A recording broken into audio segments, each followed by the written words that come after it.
Hey there! If you're watching or listening, hit that like button and subscribe so you don't miss out on these journeys back through time. And let me know in the comments, where are you right now and what time is it for you? The year is 185 AD in the heart of ancient Rome. You stand in the family atrium, the air thick with the sweet, cloying scent of frankincense and the bitter tang of anxiety. Your mother's hand, usually warm and reassuring, trembles as she adjusts the simple white tunic on your small frame. You're only 6 years old, barely old enough to understand the hushed reverence that now surrounds you. A chill snakes up your spine, not from the autumn air, but from the sudden, profound silence that has descended upon your bustling home. No longer the playful shouts of siblings, no longer the clatter of pots from the kitchen, just a heavy, expectant quiet. Then, a knock, resonant and formal. Your father, his face a mask of pride and immense sorrow, gestures towards the doorway. There stands the Pontifex Maximus himself, his purple-bordered toga, a vivid slash against the muted stone. His eyes, though ancient, seem to pierce right through you, assessing, approving. You feel a hand, surprisingly gentle yet firm, take yours. It's a stranger's hand, pulling you away from the familiar warmth of your mother's embrace, from the tearful, knowing glance of your father. The procession begins. You walk, not through the lively forum you know, but through side streets, cloaked and shielded from curious eyes. The cobblestones feel rough beneath your soft sandals, each step taking you further from home, further into an unknown world. You hear the low, resonant chanting of priests, a sound that vibrates in your chest, both sacred and unsettling. Your long, childish hair, a familiar comfort, is abruptly shorn, the cold steel of the scissors a shock against your scalp. Then, the heavy, unfamiliar robes of pure white are draped over you, transforming you. You are no longer just a child, but something else entirely. A vessel, chosen, consecrated. Finally, you step into the Atrium Vesti, a place of stark, cold marble and echoing silence.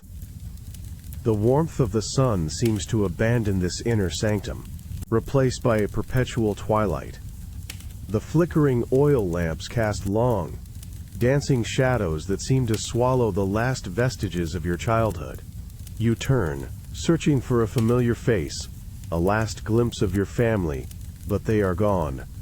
The heavy, ornate doors swing shut with a mournful thud, sealing you within. The air here tastes different, like old stone and duty. You are sacred now, but alone, wrapped in a silence that feels less like peace and more like an endless, watchful wait. It's a terrifying shift, from the light of family to the cold, immense weight of an eternal flame. You realize, in that moment, how easily one can be taken, transformed, and forever changed by forces far grander and colder than yourself. Your body is still yours, but your life, your very essence, now belongs to something much older. The sharp smell of olive smoke, thick and ancient, clings to your robes, a constant companion. It's barely dawn, but you've been awake for hours, your eyes fixed on the flickering heart of Rome, the sacred fire of Vesta. The logs crackle, spitting sparks that momentarily illuminate the austere marble walls, casting long, dancing shadows. Your hands, still small, carefully tend the embers, adding another piece of oak, ensuring the flame never falters. The heat washes over your face, a stark contrast to the biting chill that seeps into your bones from the unheated atrium. Every breath is measured, every movement deliberate, for the fate of Rome, they say, rests on this eternal vigil. You feel the stiffness in your back as you rise, the quiet ache of repetitive motion, already a familiar friend. The cool, smooth surface of the stone urn feels heavy in your grasp as you make your way through the hushed corridors, your bare feet padding silently on the cold tesserae. Outside, the pre-dawn air bites, sharp and damp against your cheeks. The distant muted sounds of the waking city are a cruel reminder of the world beyond these walls, a world you can glimpse but never fully rejoin.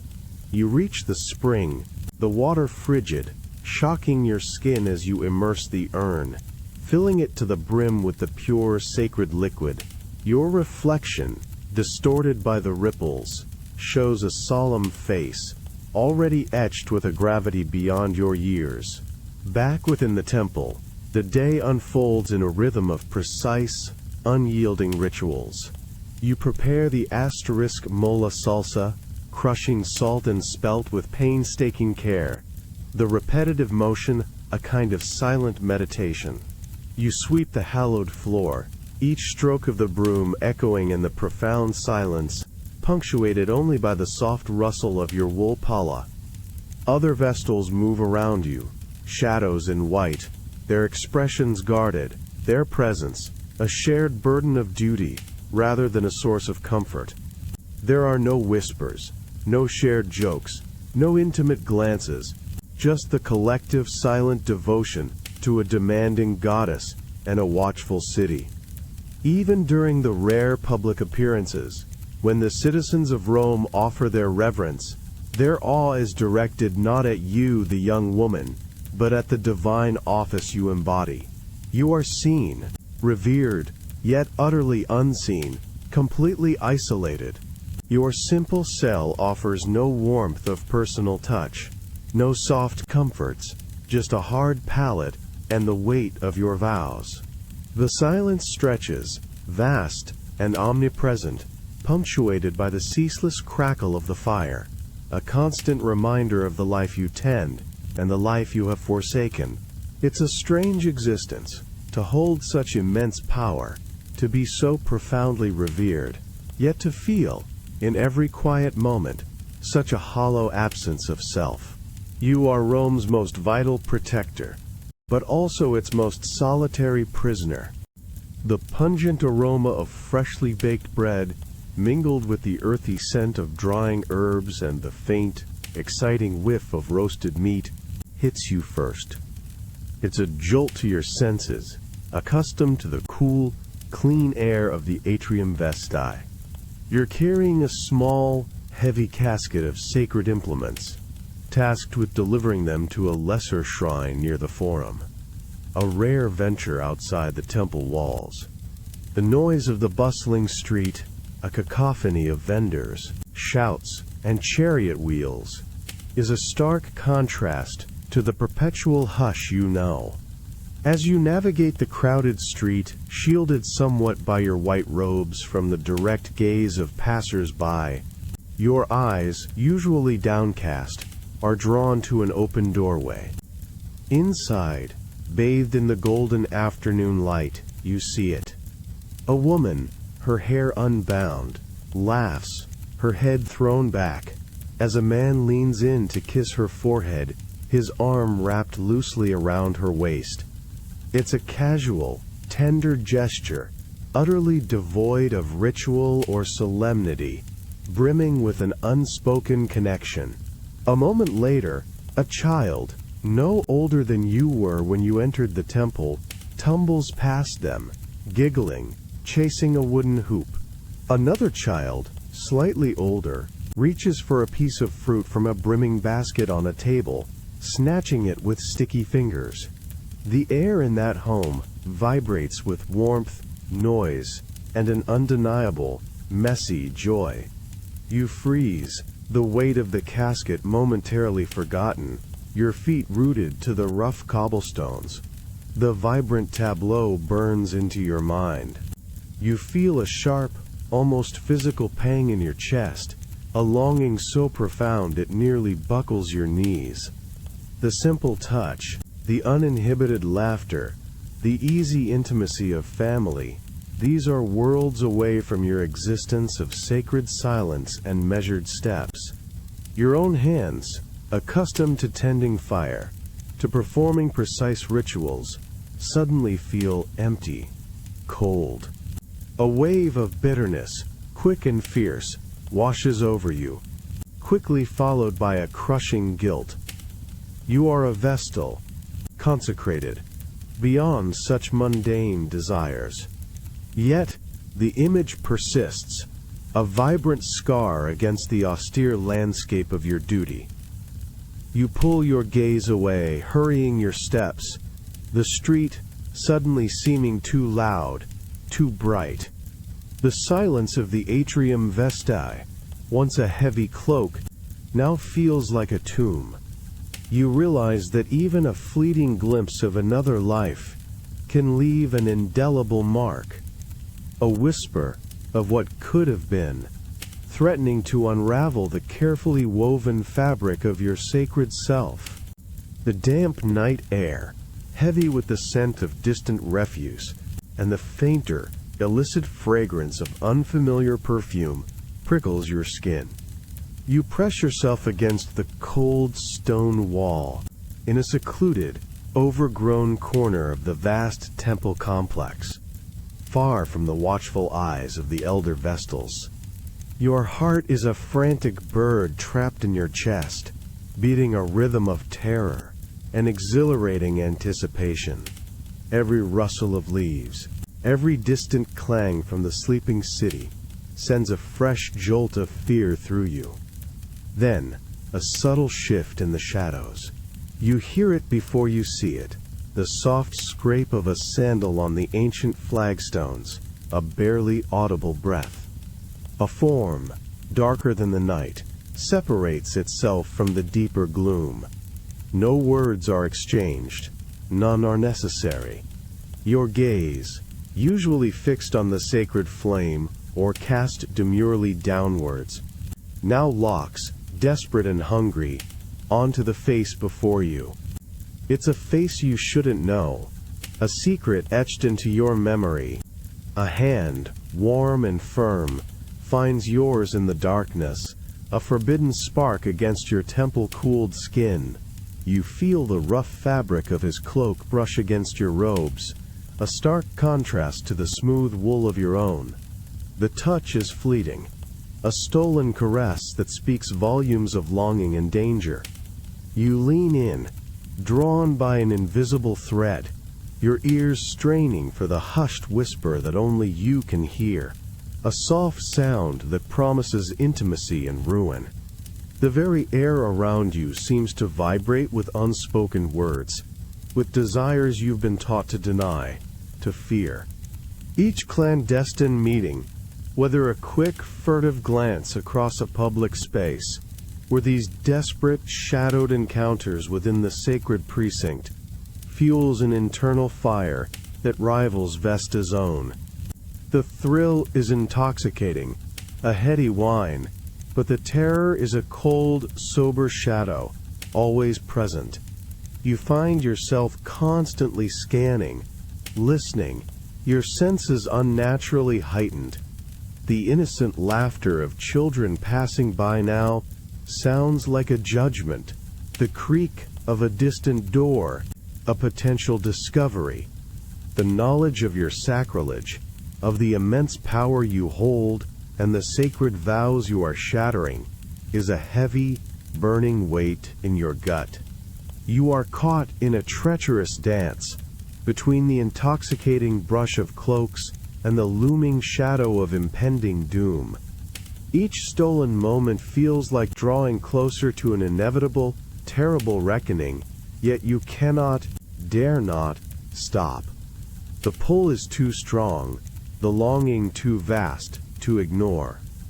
It's a strange thing, to trade the endless vigilance of duty for the even more intense vigilance of a secret life, where every breath is a risk, and every touch a prayer to a forbidden god. The sacred silence of the atrium, once a comfort, now feels brittle, stretched thin, by an unseen tension. You catch a flicker of movement, a quick turning away of a head, as you pass a cluster of junior Vestals arranging offerings.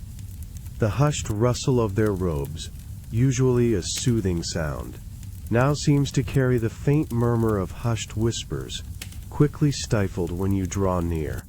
A prickle starts on your skin, a phantom itch of unseen gazes, making the fine wool of your palla feel suddenly scratchy against your neck. You try to move with the same measured grace, to tend the sacred flame with the usual meticulous devotion, but your hands, once steady, now betray a subtle tremor. The warmth of the eternal fire, usually a source of peace, now feels like a spotlight, drawing every movement, every hesitant breath, into sharp relief. You feel eyes on you, not just the reverent glances of pilgrims from afar, but the dissecting stares of those within your own sacred sisterhood. Their eyes, once serene and distant, now seem to hold a new, unsettling glint, a mixture of fear, pity, and something sharper, colder. Then there's the Pontifex Maximus. His presence always commanded reverence. But now, his gaze, usually sweeping and impersonal, seems to rest on you for a beat too long. You feel it across the vast space of the temple, a heavy, assessing stare that feels like a physical weight pressing down on your shoulders. You instinctively lower your eyes, but the sensation persists, a burning brand on your conscience. The subtle shift in the air, the way conversations die the moment you enter a room, the sudden solemnity when you approach the altar, it all paints a chilling picture. Every shadow lengthens, every echo seems to carry a name, your name, twisted by unspoken accusation. The once familiar paths within the temple grounds now feel like a labyrinth, each turn potentially revealing a hidden observer. Sleep brings no solace, only restless dreams of pointing fingers and whispered condemnations, the weight of an invisible net slowly tightening around you. Even the cold marble of your cell, once a sanctuary, now feels less like protection and more like the isolating walls of a trap. You are not yet accused, not yet condemned, but the insidious poison of suspicion has already begun its work, slowly suffocating the very air you breathe. It's a cruel game, to feel hunted in a place built for sanctity. The booming echo of a single word, your name, reverberating through the vast, open space of the forum, pulls you from a haze of dread. The air, usually vibrant with market calls, is now suffocatingly still, heavy with the collective anticipation of thousands. You stand on a raised platform, the sun too bright on the white of your palla, making it feel blindingly stark, shamefully exposed for all to see. Before you, the Pontifex Maximus, a figure of imposing authority in his purple-bordered toga, raises a hand. His voice, now a low, chilling rumble, recites the charges. Each word is a hammer blow, striking at your very soul. Incestum asterisk, violated chastity, a betrayal of Vesta, a betrayal of Rome itself. You feel the cold sweat trickling down your back, despite the warmth of the sun. The scent of dust and fear, mingled with the faint metallic taste in your mouth, chokes you. All around you, the amphitheater of faces, a vast sea of Roman citizens, stares back. Their initial murmur of horrified disbelief swells into a cacophony of angry shouts and disgusted cries. You see their contorted expressions, their pointing fingers, their eyes once filled with reverence, now blazing with outrage and contempt. You are no longer the sacred Vestal, the revered priestess, but a defiler, an abomination.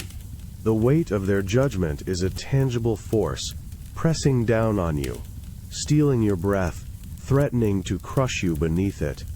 You feel your carefully braided hair, once a symbol of your purity, now something inherently shameful, exposed. Your pristine white robes, meant to be unsullied, now feel heavy with a phantom filth, an unbearable burden that clings to your skin. A profound emptiness washes over you as you realize your entire existence, your sacred purpose, your very place in the world, has been irrevocably shattered.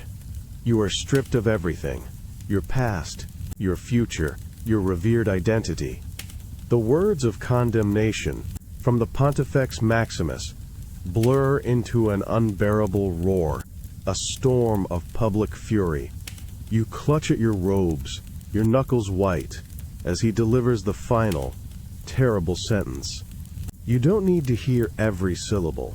The horrifying implications are already etched into the collective gasp of the crowd, a sound that resonates deep in your bones. The earth beneath your feet, the very ground of Rome you served, seems to turn cold, to open up beneath you. You are no longer just accused, you are already condemned. The cold, sterile reality of your impending doom crashes over you, a tidal wave of pure terror, washing away all hope. You stand utterly alone, a solitary figure against the fury of an entire city, waiting for the earth to claim you. It's a cruel irony, how the very reverence you commanded can so swiftly transform into a public spectacle of your downfall. The coarse, rough hands of the Asterix Carnifex yank at the pristine white wool of your palla, tearing it from your shoulders with a sound that echoes the rending of your very being. The chill morning air, sharp and unforgiving, bites at your suddenly exposed skin. You stand in the grim, shadowed yard behind the house of the Vestals, but no longer as its sacred occupant. The ceremonial headband, the delicate asterisk infla asterisk woven into your hair, is roughly pulled away, dislodging pins and scattering your braids. The symbolic objects you've carried, the sacred keys, the small ornate implements of your office, are snatched from your trembling grasp, tossed carelessly onto the dusty ground. This isn't just a change of clothes, it's a public, visceral stripping of your divinity, a brutal unmaking. You feel a profound, horrifying nakedness, though your simple tunic remains. Then, the humiliation begins. They wrap you in a dark, funereal cloth, coarse and itchy, a stark, deliberate contrast to the brilliant white you once wore. Your bare feet, accustomed to the smooth marble, now meet the rough, cold cobbles of the street. The air, thick with the stench of sweat, refuse, and raw hostility, chokes you. As you are led through the ancient streets, a vast sea of jeering faces greets you. Their shouts are like physical blows, a relentless barrage of scorn and anger. You hear the spitting, feel the occasional impact of a thrown pebble or a clod of dirt, a sickening wetness against your cheek. Your eyes, once lowered in pious modesty, are now forced to meet the contemptuous gazes of the crowd, each stare a dagger, twisting deeper into your soul. You see faces you recognize, vendors from the forum, citizens who once knelt before you, children whose parents would shush them in your presence. Now, their expressions are uniformly grim, hardened by collective outrage. There is no pity, only a chilling, absolute rejection. Your name, once whispered with reverence, is now spat out as an obscenity, a curse. The very ground you walk on, the city you were sworn to protect, seems to heave under the weight of this public condemnation. You are no longer a Vestal, no longer even truly human in their eyes, but a walking sacrilege, a vessel emptied of grace and filled with public shame. Every step is agony, a slow, torturous journey into an abyss of utter worthlessness. It's a cruel lesson, how swiftly the highest reverence can plummet to the deepest scorn, leaving you utterly exposed, a mere mortal stripped bare by the unforgiving hand of an outraged empire. A chilling, minor-key wail of flutes pierces the heavy morning air. It's a sound that signals not celebration, but utter despair, carried on a cold, damp breeze that bites at your already exposed skin. You walk, your bare feet numb on the rough, unpaved road, each shuffle of your guards, sandals echoing the relentless march towards an unthinkable end. The jeering crowds of the city have fallen silent now, replaced by a morbid hush, a respectful distance born of sheer terror. You are no longer just a condemned Vestal. You are a living funeral procession, marching towards your own grave. Before you, carried by 4 grim-faced lictors, is the Livella. It's a simple, small bier, no more than a wooden frame with a narrow mattress, but its purpose is unmistakably clear. It is your final resting place before the ultimate one. It looks almost like a child's cot, a grotesque parody of innocence, now awaiting a body that still breathes, still feels. The sight sends a fresh wave of nausea through you, a bitter taste rising in your throat, mingled with the earthy scent of churned soil already hanging in the cold air. The procession turns, leaving the last vestiges of Rome's bustling life behind. You enter the Campus Celeratus, the field of wickedness. It is a desolate, barren stretch of land, windswept and empty, a place explicitly chosen for its grim, isolated nature. And there it is, a dark, gaping maw in the earth, a freshly dug pit, surrounded by a mound of raw, clotted soil. The blackness of the hole seems to swallow the dim morning light, radiating a palpable cold. You can almost feel the dampness seeping up from its depths, already claiming you. Every step closer is a conscious act of relinquishing the world. A slow descent into an oblivion that you can now see, smell, and almost touch. The overwhelming sense of inescapable doom is a physical weight, pressing down, urging you forward into the waiting silence. You realize, in this chilling march, that the most terrifying journeys are not those into the unknown, but those towards a certainty you desperately wish to avoid.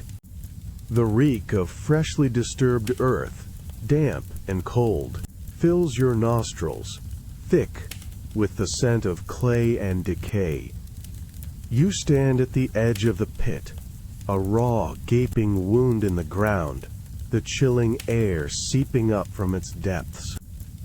Strong hands, impersonal and unyielding, grasp your arms, guiding you onto the small wooden asterisk Livella. You feel the rough ropes tighten, biting into your wrists as they begin to lower you, slowly, inexorably into the darkness below. The world above shrinks with terrifying speed. The circle of sky, a sliver of desperate blue, becomes smaller, then fades to a pale gray. You catch a last, fleeting glimpse of the Pontifex Maximus, his silhouette stark against the dwindling light, then nothing but the rough, unyielding walls of the shaft. Claustrophobia clamps down on you, a monstrous hand squeezing your chest, stealing your breath. The air grows heavy, stale, pressing in from all sides. Your fingers brush against the cold, damp earth of the subterranean cell as your feet finally touch down on the hard, unadorned stone floor. The ropes are unfastened, leaving you utterly alone in the crushing blackness. Your eyes, straining, see nothing. The silence is profound, absolute, broken only by the frantic thumping of your own heart, a drumbeat of pure terror against your ribs. Then a new sound begins, faint at first, then growing louder. The rhythmic thud-thud-thud of earth being shoveled, falling onto the wooden lid that now covers the shaft above you. Each dull impact is a shovelful of your remaining life, sealing you deeper into this living tomb. You reach out, blindly, and your fingers brush against a small shelf built into the cold stone wall. There, you find them. The brutal irony of your final meal. A small loaf of coarse bread, a pitcher of water, a jug of milk, and a vial of oil. Sustenance. Provided to ensure that your death is not directly attributed to the state, but to the slow, agonizing cruelty of starvation. You feel the rough crust of the bread, the cool slickness of the oil, the heavy pitcher. These tokens of life, offered in the face of certain death, mock you. The air grows heavier, the cold more pervasive, as the sounds of the earth being poured become fainter, fading into the terrifying hush of your new, permanent silence. In this utter darkness, stripped of everything, you confront the stark reality. A lifetime of sacred duty, traded for a few forbidden moments, now ending in a chamber of stone and earth. You are buried alive, not for a crime against humanity, but against an idea, a vow. A system that demands absolute purity, even at the cost of life itself. The absolute blackness presses in, a heavy, suffocating shroud. No flicker of light, not even a phantom afterimage, relieves the crushing, total dark. The damp earth, cold and unyielding, presses against your skin as you sit huddled, the stale air thick with the smell of clay and your own rising fear. The rhythmic thud of earth being shoveled above is long ceased, leaving an unbearable silence, broken only by the frantic, echoing beat of your heart against your ribs. Your mind, desperate for any light, any sound, begins to conjure echoes.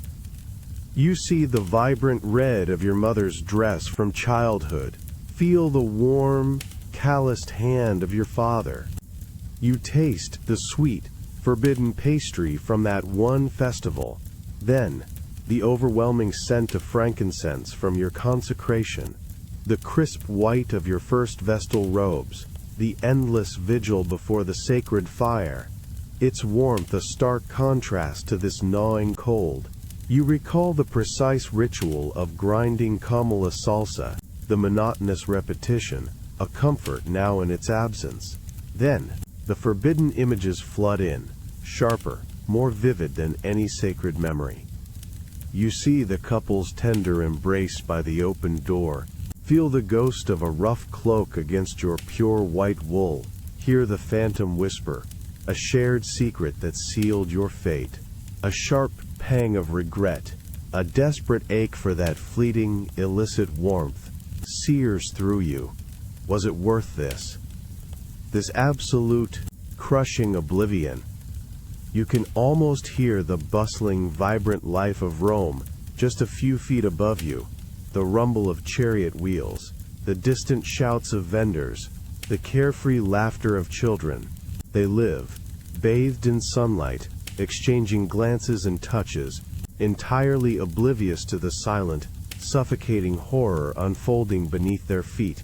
Your fingers brush against the cold, smooth jug of water, the rough loaf of bread, the mockery of sustenance.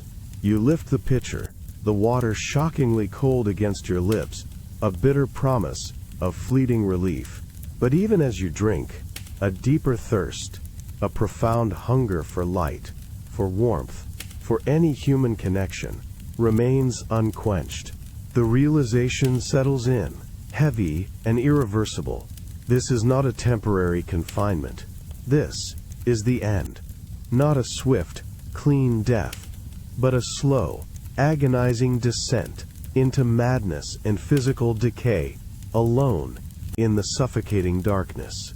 The greatest torment isn't the cold, or the hunger yet to come, but the stark, unyielding silence, a canvas for every memory to paint itself into a regret, every hope to transform into a whisper of what might have been, all fading into this final, inescapable void. Hey there, if you're watching or listening, hit that like button and subscribe so you don't miss out on these journeys back through time. And let me know in the comments, where are you right now? And what time is it for you? The year is 120 AD, and the pre-dawn chill of a Roman winter morning bites at your skin.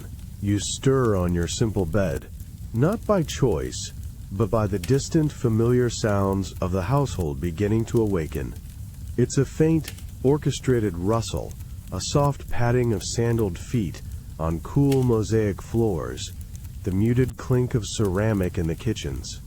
The air carries the faint, acrid smell of oil lamps being lit, mingling with the earthy scent of straw and damp stone. You are an adult, a son of this influential house, yet your day, like everyone else's here, is not truly your own. You rise, pulling a thick wool tunic over your head.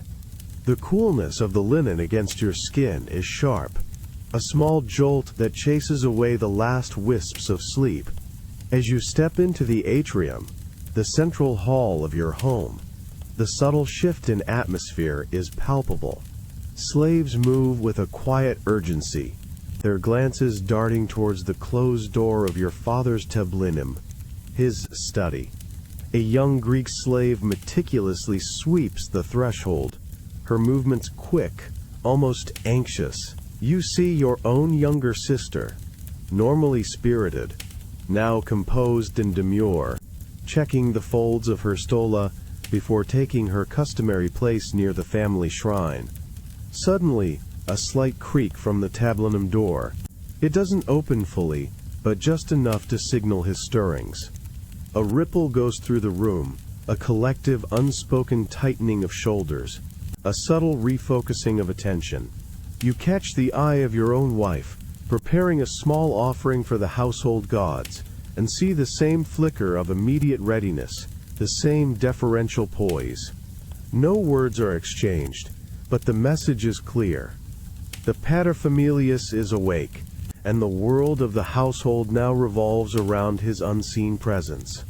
Your movements, once purely your own, now align with this silent, powerful current. Every action, every preparation, is an unspoken homage to the man whose unquestionable hand guides every breath drawn under this roof. You realize, as the first golden shafts of sunlight finally pierce the open roof of the atrium, how profoundly a single individual can shape the entire reality of those around them, and how easily a family becomes less a collection of souls, and more a singular, vast extension of one man's will. The clack of an abacus, precise and deliberate, echoes through the atrium, cutting through the usual household murmurs. It's a sound that signifies not a simple tally, but a calculation of destinies. You stand near the colonnade, feeling the coolness of the marble against your bare arm, the air thick with the faint scent of old papyrus, and the heavier, unspoken tension that fills the room. Before you, your father sits enthroned, his gaze unwavering, directed not at your sister, but at the parchment held by the prospective groom's emissary. Your younger sister, usually quick to laughter, sits on a low stool, her hands clasped so tightly in her lap, her knuckles are white.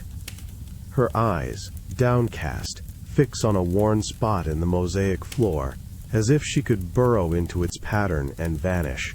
Her stillness is unnerving, a stark contrast to the lively debates that usually animate this space. You see the subtle tremor in her shoulder, a barely perceptible shudder, as your father's calm, resonant voice dictates another term, another asset to be included in her dowry. Each syllable, though measured, carries the weight of a decree, an unyielding finality. The conversation flows, a meticulous dance of figures and familial alliances. You hear mentions of land, of slaves, of silver, all neatly itemized, each line a thread weaving the fabric of her future without her ever speaking a word. The emissary nods, scribbles, occasionally offers a polite, almost deferential counterpoint, but always defers to the ultimate authority of your father's will.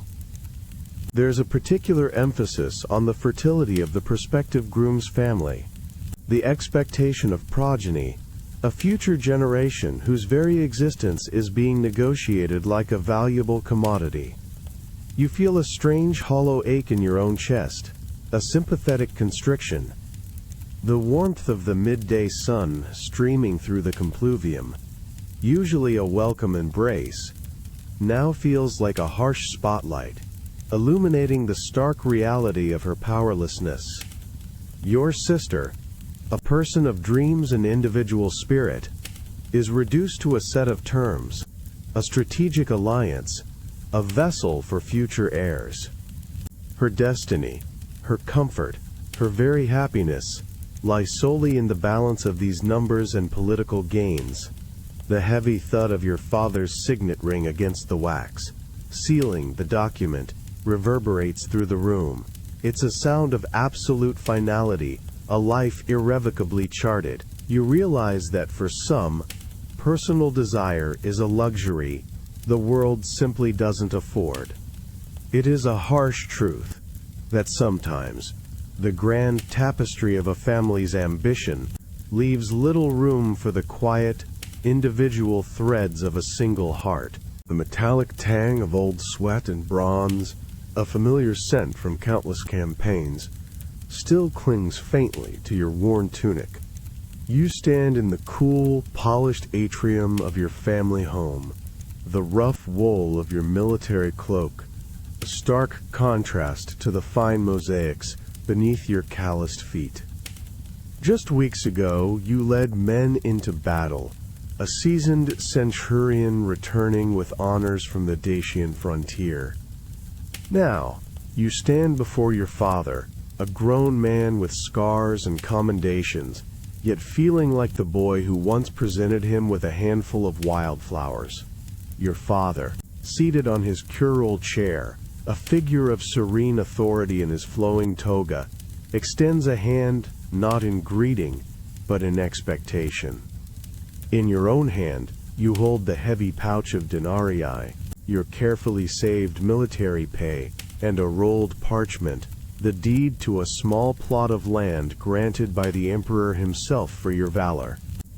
You feel the rough leather of the pouch, the brittle crispness of the parchment, their weight now feeling strangely hollow. With a barely perceptible tremor, you place them into his outstretched palm. His gaze, calm and unwavering, sweeps over the items, then settles on you for a brief moment. There's no explicit praise, no shared joy in your achievements, only a silent acknowledgement of ownership. The money, the land, even the life you risked on distant battlefields, all are absorbed back into his immense legal dominion, the Patria Potestas. You watch as he gestures, and a slave swiftly carries the pouch and parchment away, off to be catalogued with the rest of the household's assets, all legally belonging to your father. A bitter, familiar frustration prickles beneath your skin. You faced roaring barbarians, endured freezing nights, stood firm under a rain of arrows.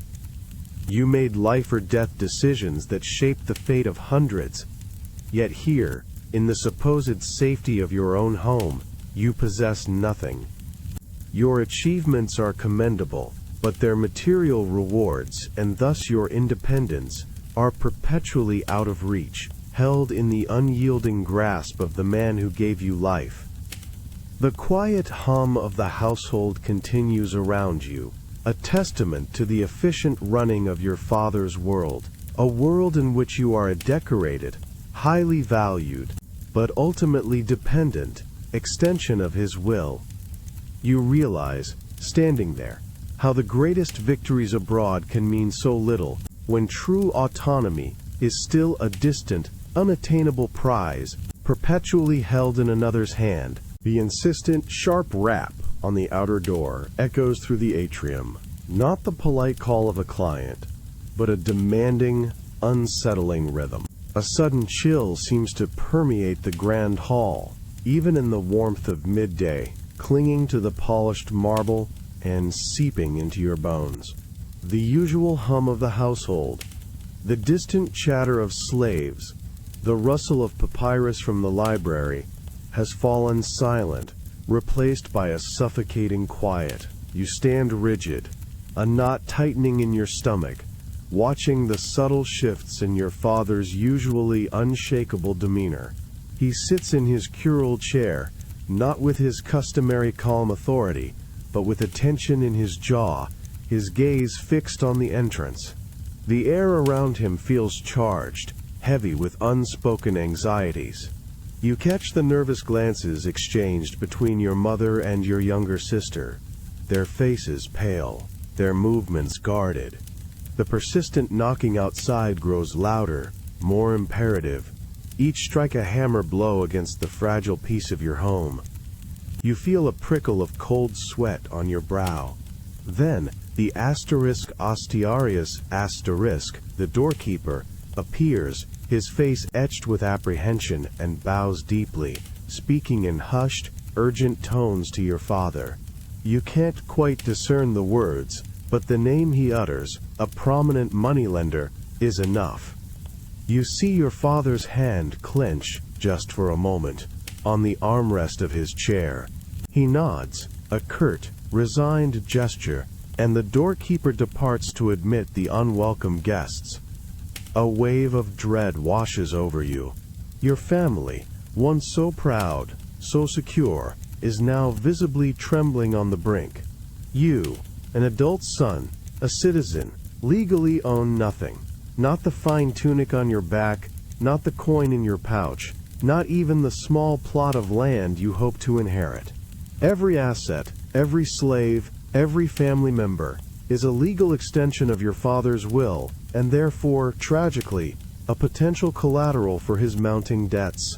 The chilling reality sinks in. His financial ruin is your potential enslavement.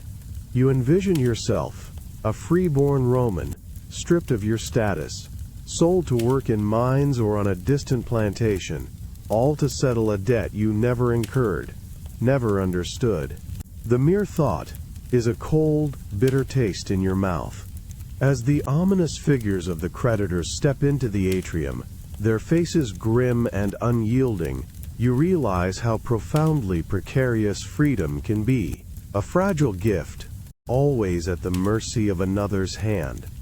The air in your father's private tablinums is thick and heavy, smelling faintly of old scrolls and unburnt incense, a scent that now feels suffocating rather than sacred. You stand before him, not as an adult citizen who has seen 2 decades pass, but as a child, called to account.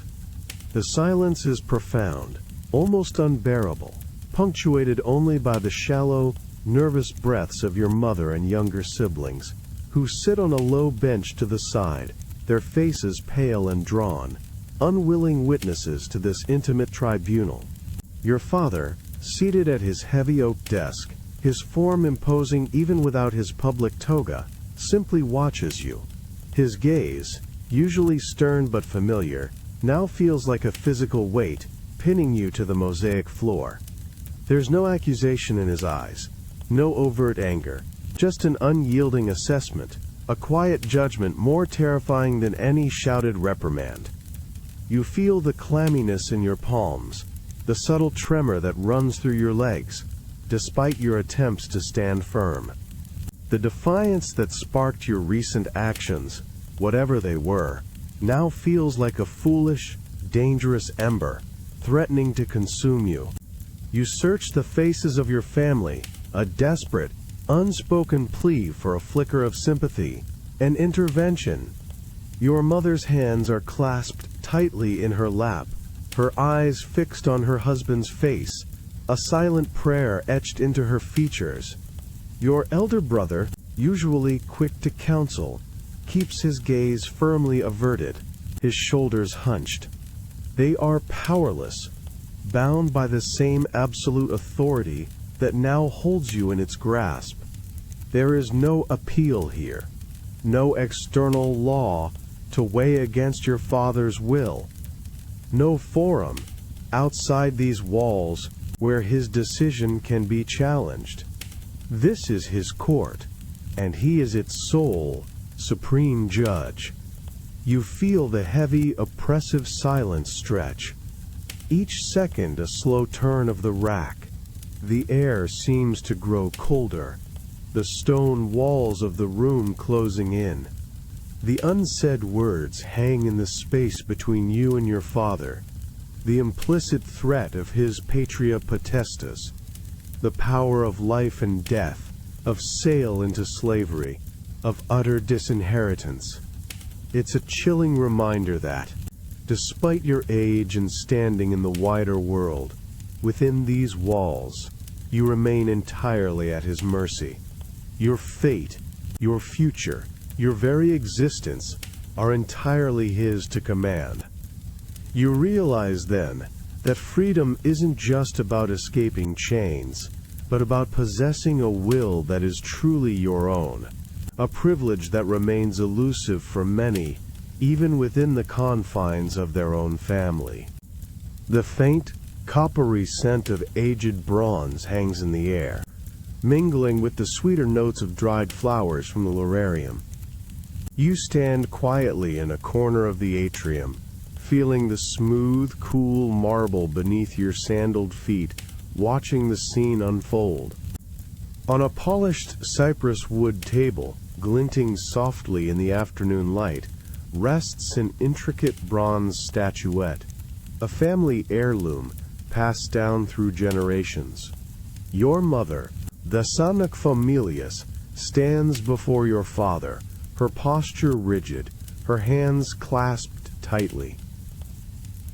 Her usual serene expression is subtly strained, her gaze fixed on the statuette, then flickering towards your father with a desperate, unspoken plea.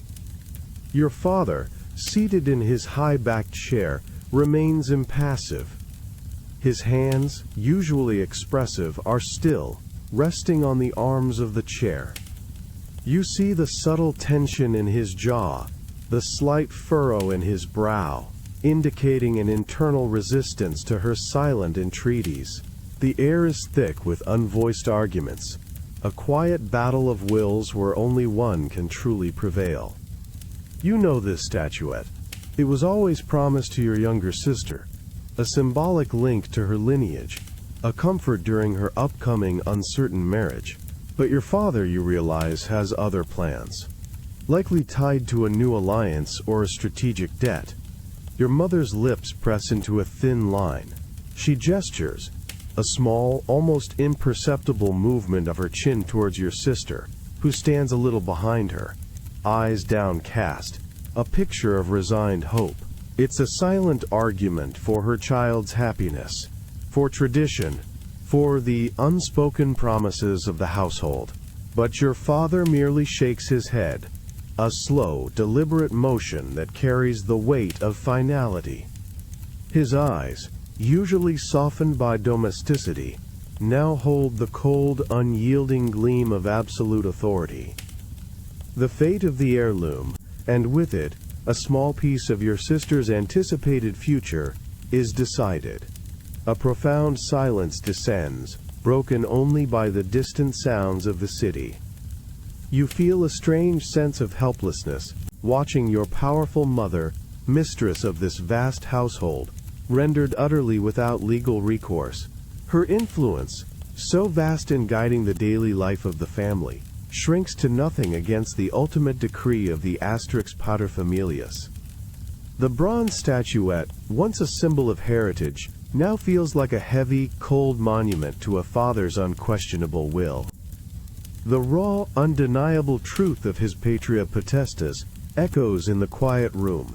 His word, in all things, is absolute, even in the most intimate matters of inheritance, even when it costs a daughter her heart's desire, or a wife her quiet pleas. You realize then that true power doesn't always roar, Sometimes, it speaks in the quiet, unyielding shake of a head, reshaping destinies without a single uttered word. The sharp, acrid scent of fresh ink on papyrus and the faint mustiness of old scrolls fill the small official chamber. You stand before a magistrate, his stern face framed by the imposing figures of witnesses, feeling the cool, polished marble floor beneath your feet. The air crackles with an almost palpable tension, a blend of solemn formality and quiet anticipation. Beside you, your father stands, his expression unreadable, a silent sentinel whose presence has defined your entire life. This is the day of your emancipatio the legal severing of the ties that have bound you since birth. The ritual begins. You feel the rough, unfamiliar hand of a stranger briefly grasp your wrist, a symbolic sail in the eyes of the law. You are led forward a few steps, then released. Your father, with a solemn gesture, reclaims you. This charade repeats, once, then twice more.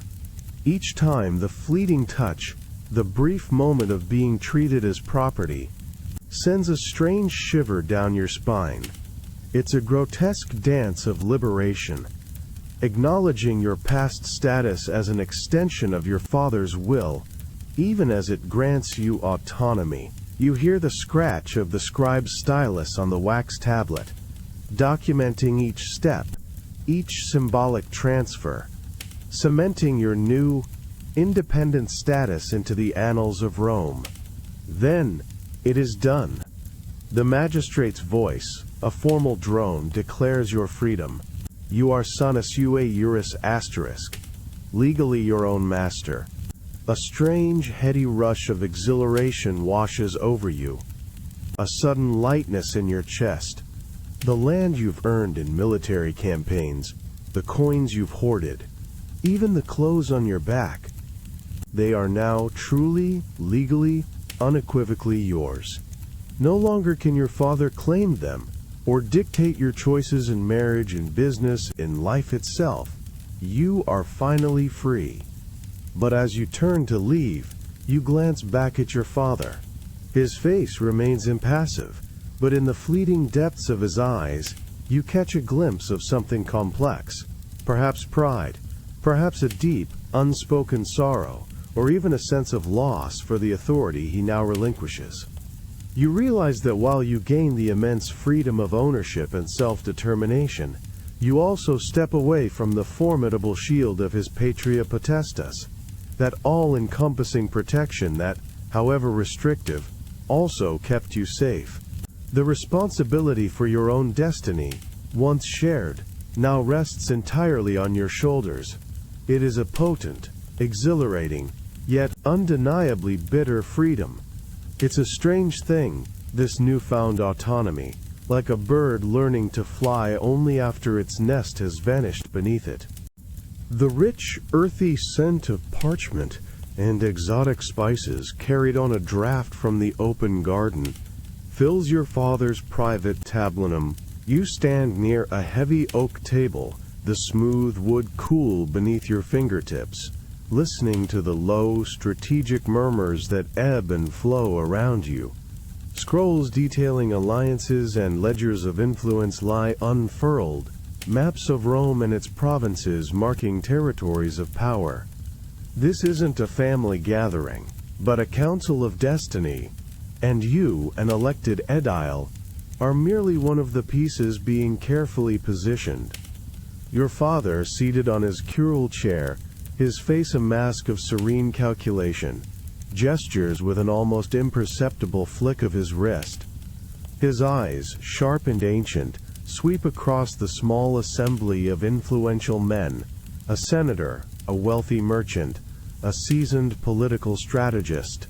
They nod, deferential, absorbing his every unspoken command. You understand the unspoken language. He is orchestrating your next public move, arranging your future, not as a suggestion, but as an undeniable decree. The heavy wool of your toga suddenly feels less like a symbol of your office, and more like a restrictive garment, binding you to his will. The conversation pivots to your marital status, a matter long settled in your own heart, yet now under fresh scrutiny. You hear the name of a young woman, a daughter from a politically opportune family, her dowry and connections meticulously outlined. You feel a familiar internal tightening, a resistance that remains carefully unexpressed. Your father's gaze momentarily meets yours, a brief, unwavering stare that conveys expectation, not consultation. You manage a subtle nod, a practiced gesture of compliance, even as your heart feels like a distant, rebellious drum. His words then turn to your public image, the upcoming speeches, the precise phrasing to sway the populace, the subtle displays of patronage.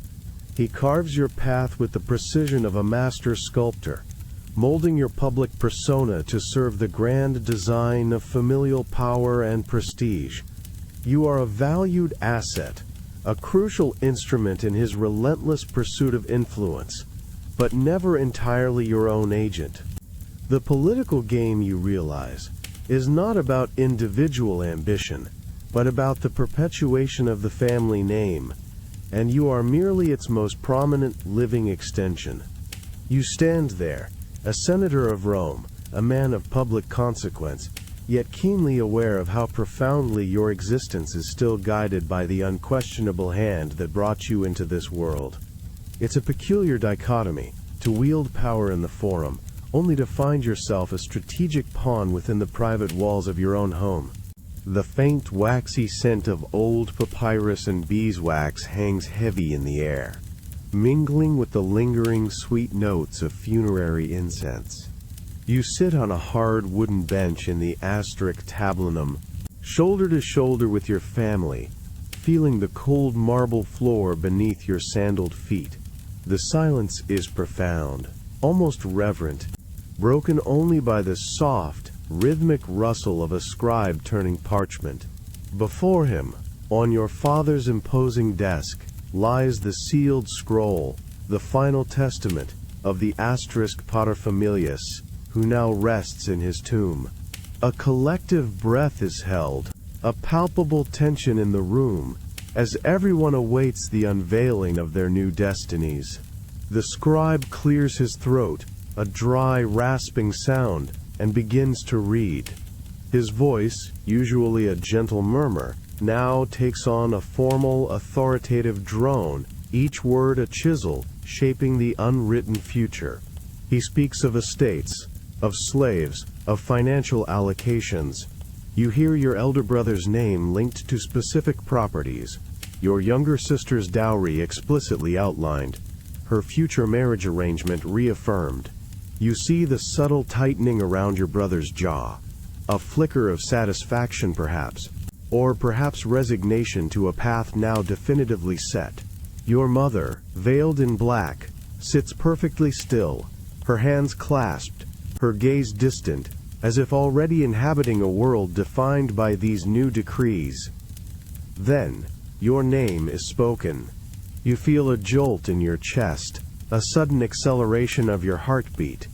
The scribe details a portion of property, a specific sum, a command regarding a business venture you had long desired. A wave of both relief and a strange, lingering frustration washes over you. You are granted autonomy over certain assets, yet the very act is a command from beyond the grave, an echo of the absolute authority that governed your life. Even in death, your father's will remains the ultimate law, defining your parameters, shaping your choices, asserting his control over the household he once physically commanded. You look around the room at your family, each figure now distinctly reshaped by the pronouncements. The world has shifted, not into chaos, but into a new, meticulously ordered arrangement, all dictated by the silent voice of the man who is no longer here. The heavy wax seal on the scroll, now broken, seems to emanate an enduring power, a testament to how profoundly one life can continue to orchestrate many, long after it has ceased to beat. It's a strange thing to realize that even in absence, a singular will can still cast such a long, unbreakable shadow over the living. The familiar, acrid scent of burnt offerings and cypress wood, still clinging from the funeral pyre, mingles with the faint, metallic tang of the signet ring now heavy on your finger. You sit in your father's accustomed curule chair in the asterisk tablinum, the smooth, cool wood pressing against your legs. The room, once a place of intimidating authority, now feels strangely hollow, yet overwhelmingly charged. A profound silence stretches, broken only by the soft rustle of your own toga as you shift. You look up, and your gaze meets the eyes of your assembled household. Your mother, veiled and solemn, offers a deferential nod.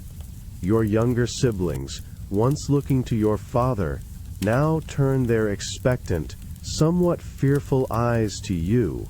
Even your elder brother, typically reserved, meets your gaze with a complex mix of respect and subtle challenge.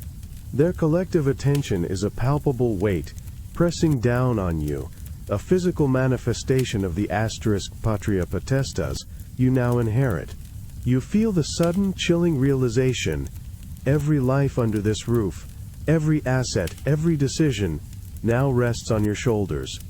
The very air seems to vibrate with unspoken questions, with futures awaiting your command. Your hand, still feeling the unfamiliar bulk of the signet ring, moves instinctively to the desk. The scrolls, the ledgers, the documents detailing the vast complexity of the family's estate, they are no longer abstract symbols of your father's power, but tangible realities of your own. You recall the many times you stood before this very desk, a supplicant, a son, chafing under the very authority you now embody. The frustration, the desire for autonomy, the quiet rebellion you once harbored, now seem like distant echoes from another life. They are replaced by an immense sense of duty, a responsibility that is both suffocating and invigorating. The sun streams through the compluvium, illuminating motes of dust dancing in the air, a timeless scene. But the world inside this house has irrevocably changed. You are no longer merely a son. You are the patriarch, the lineage, the family name, the honor of generations. All depend on your unwavering hand. The weight of this ancient institution, absolute and unquestionable, settles deep into your bones. It's a profound shift, realizing that the very power you spent a lifetime navigating as a subordinate, you must now wield as a master. It's a strange irony, how the quest for personal freedom can sometimes lead to the heaviest chains of all, binding you not to another's will, but to the unyielding demands of tradition and legacy itself. The year is 80 AD. You wake to the whisper-soft brush of Egyptian linen against your skin, a delicate, almost weightless comfort. The air in your lavish cubiculum is already warm, perfumed faintly with imported roses and frankincense, a scent designed to banish the lingering chill of dawn. A slave, silent as a shadow, approaches with a gilded basin, the water within infused with fragrant oils, steam curling delicately. You feel the soft, supple leather of your sandals as you rise, the rich purple dyes of your tunic, freshly laid out, catching the first golden light filtering through the intricate latticework of your window. Everything around you speaks of immense wealth, of effortless ease. As you move through your domus, the aroma of exotic spices from the kitchen, peppercorns from India, cinnamon from Ceylon, mingle with the earthy scent of new papyrus from the library. Your morning meal is a spread of fresh figs, honeyed cakes, and plump olives, served on gleaming silver platters. You take a bite of a ripe plum, its sweetness bursting on your tongue. It's a taste of indulgence, of a life meticulously crafted for pleasure. Yet, even amidst this opulence, a subtle discordant note begins to play. You catch the eye of a client awaiting your morning asterisk salutatio. His smile, usually broad and eager, now feels stiff, almost pasted on, his gaze too quick to dart away. Later, during a casual conversation with a close acquaintance in the peristyle garden, the name of a recently disgraced senator is mentioned.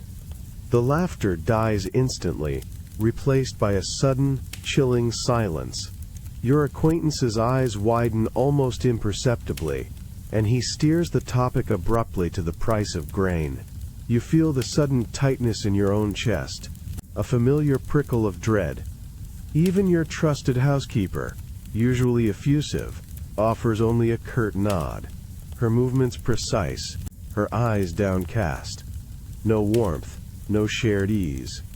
The rich tapestries, the gleaming statues, the vibrant frescoes, they all seem to watch you, silent, unblinking witnesses.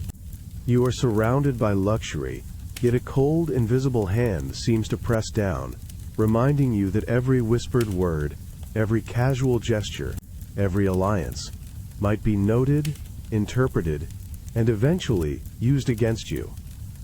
This golden cage, you realize, has very sharp edges. It's a strange existence, to possess everything material, yet constantly feel the immense, suffocating weight of unseen eyes, turning every comfort into a potential vulnerability. The cacophony of the forum, usually a lively symphony of vendors, shouts, and public debate, feels subtly off today.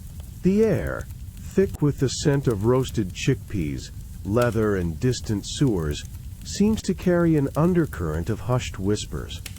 You walk among the milling crowds, your toga brushing against strangers, observing the way heads turn quickly, conversations dying the moment a new face approaches.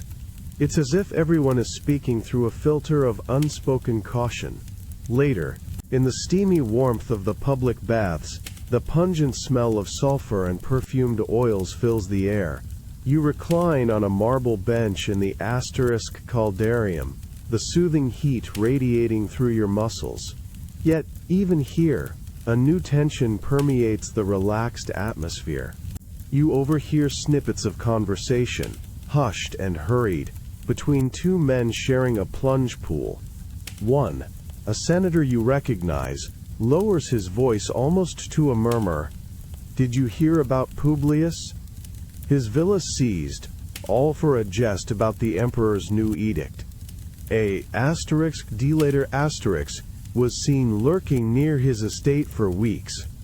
The other man shudders visibly, pulling his gaze away from your direction, and whispers back, "They say these informers watch everything.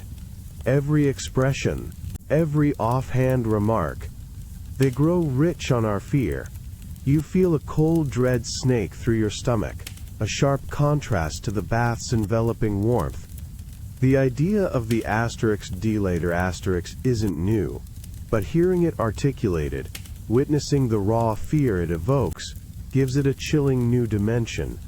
You remember the strained smile of your client this morning, the sudden silence in your own garden yesterday.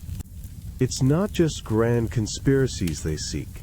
It's the seemingly innocuous, a casual complaint about taxes, a misplaced word of admiration for an old, forgotten republic.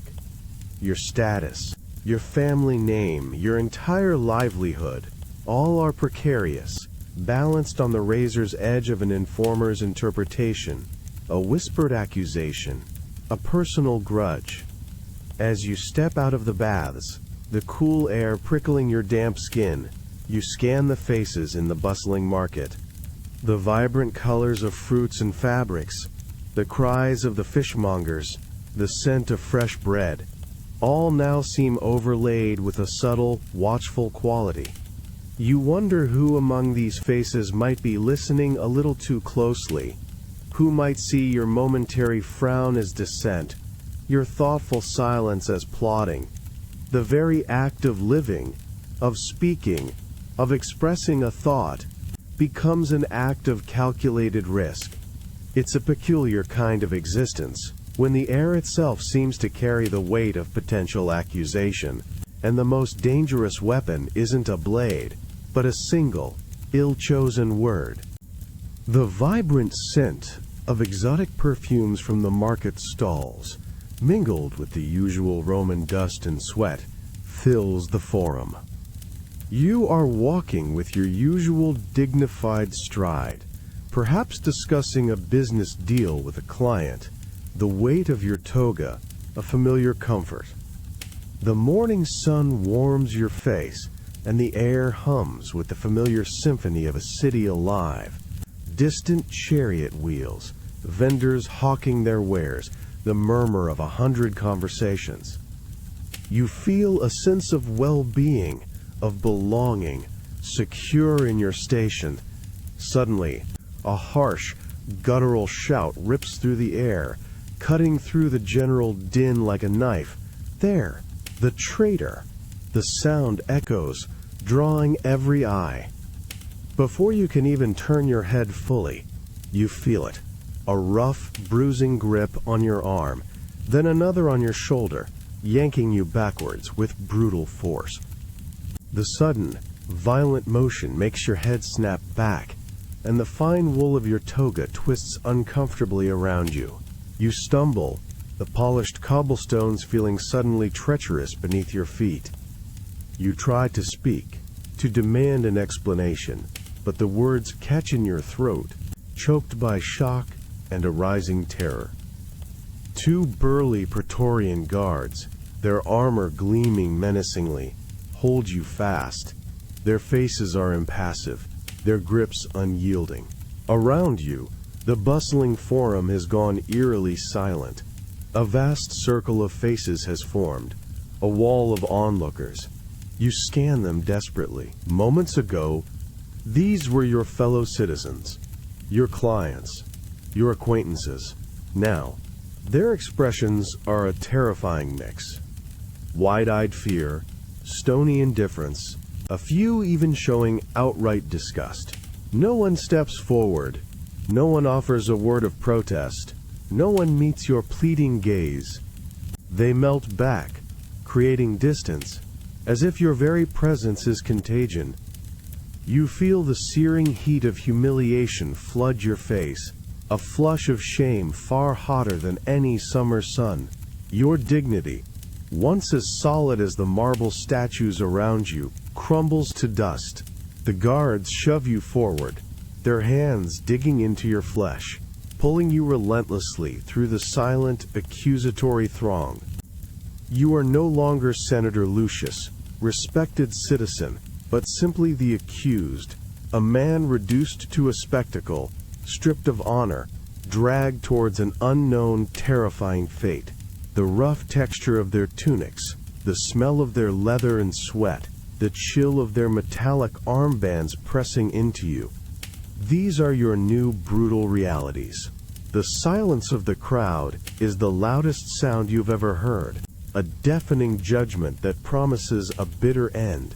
The dry, papyrus-scented air of your cramped writing chamber feels sharp, invigorating. You dip your quill into the ink pot.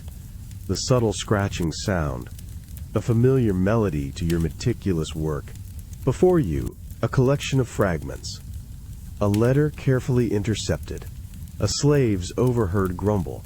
A casual comment dismissed by others in the forum. You trace the lines of a name on a fresh scroll. Senator Tiberius. He lives in a sprawling live-in. Across the city, a man of old wealth and effortless charm. Precisely the kind whose downfall will enrich you immensely.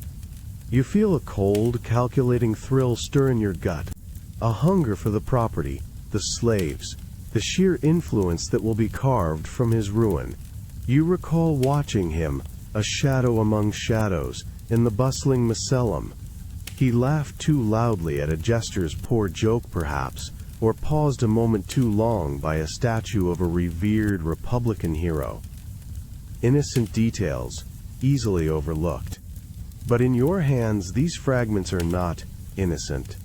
You sift through them, turning them over and over in your mind, like a craftsman polishing raw stones, seeking the perfect angle to catch the light, to make them glitter with treason. The senator's jest about high taxes becomes a direct insult to the emperor's sagacity. His admiration for an ancient hero, a yearning for the old republic, is twisted into an active plot against the current regime. Your quill moves with swift, precise strokes, weaving a narrative, fabricating connections, inventing witnesses where none exist. The ink darkens the papyrus, each word a step on a ladder of your ambition. You feel no tremor of doubt, no flicker of empathy, for the man whose life you are systematically dismantling. He has his wealth, his status. You have your keen intellect, your unwavering resolve, and a system that rewards your vigilance. The vibrant hues of his frescoes, the fragrant perfumes of his household, the rich taste of his imported wines. All these luxuries that you only glimpse, you now covet, and you know precisely how to claim them. As the scroll fills with your carefully constructed accusations, you lean back, a faint smile playing on your lips.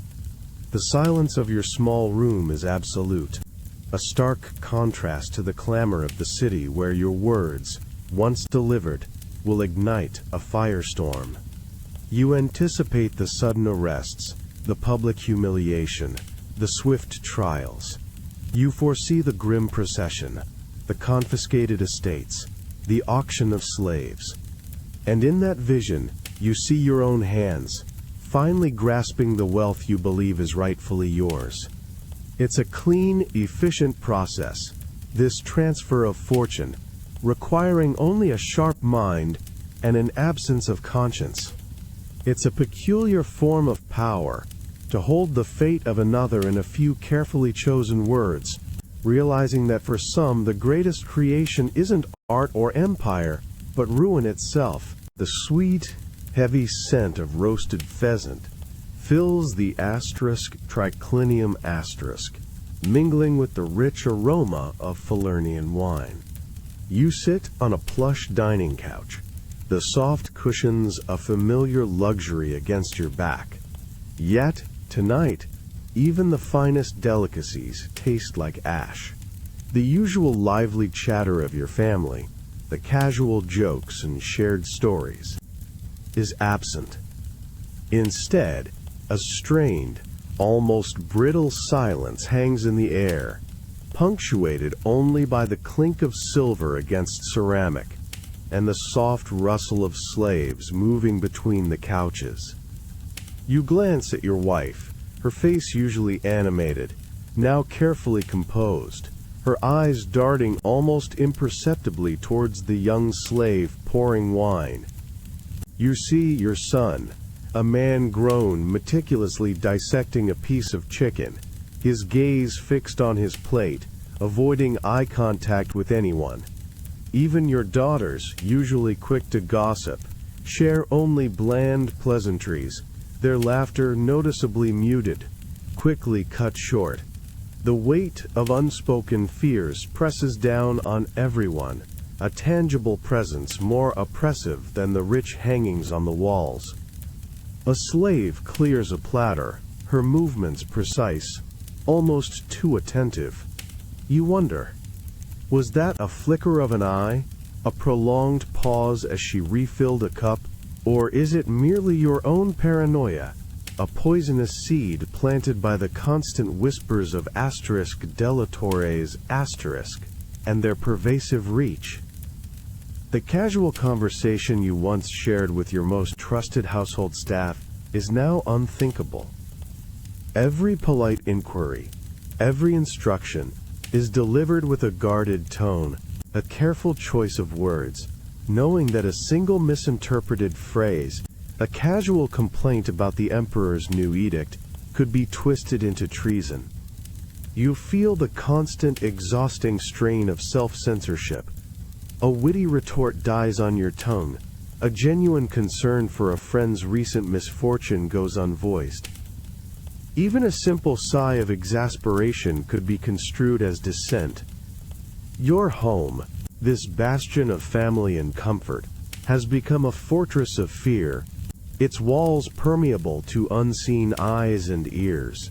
The opulent surroundings, the rich fabrics, the gleaming gold, they feel less like symbols of power and more like elaborate decorations in a gilded prison. The lack of true, unburdened conversation, even with those you love most, is a profound, aching emptiness, a chilling reminder that trust, once eroded, leaves behind only shadows. It's a strange kind of freedom, to possess immense wealth and influence, yet to be utterly unable to speak your own mind, realizing that a silent tongue is sometimes the heaviest chain of all. The acrid smell of stale oil from a sputtering lamp now fills your modest furtubiculum, a stark contrast to the rich perfumed air you once breathed. You reach for your morning tunic, no longer the fine dyed wool, but a coarse, undyed linen, scratchy against your skin.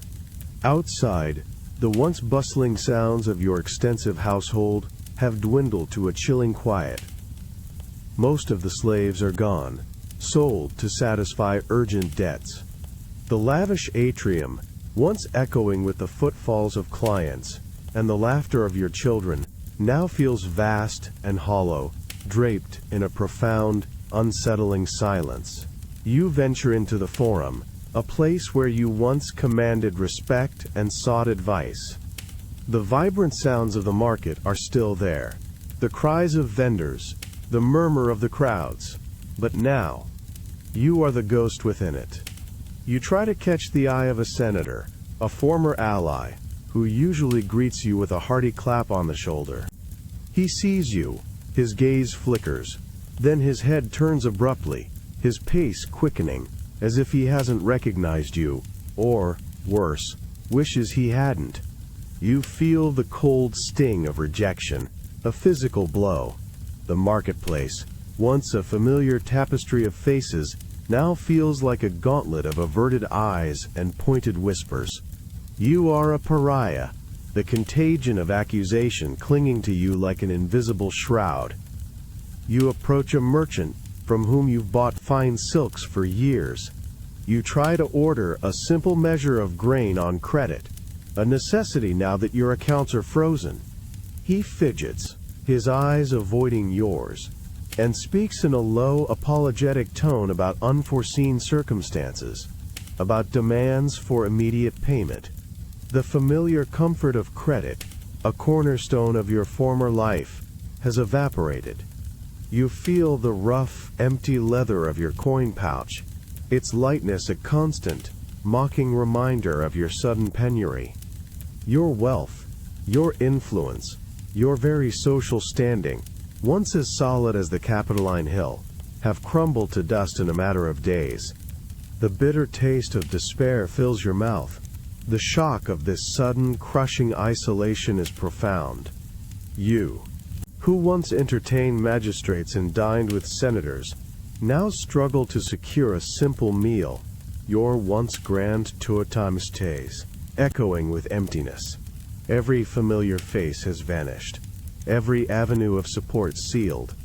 You are a leper in the heart of Rome, stripped bare of everything but the coarse clothes on your back, and the chilling, stark reality of your new, impoverished existence.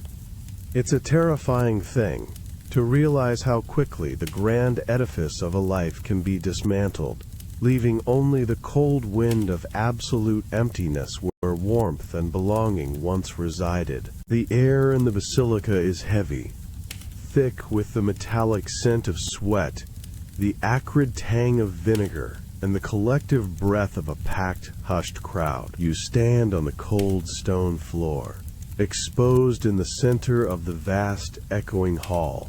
the grandeur of the fluted columns and soaring arches, a cruel mockery of your desperate circumstances.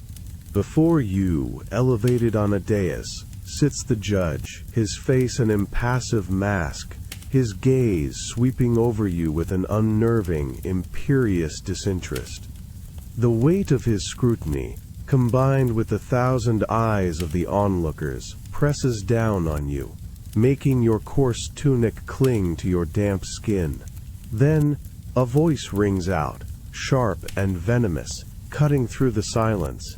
It's him, the Delator, standing across the hall, his finger pointed directly at you. His words, delivered with chilling eloquence, weave a tapestry of lies, each fabricated truth, a needle piercing your flesh. He recounts conversations you never had, quotes remarks you never uttered, twisting innocent gestures into acts of sedition. The clamor of the crowd swells, a low murmur of shock and agreement, each sound a testament to their readiness to believe.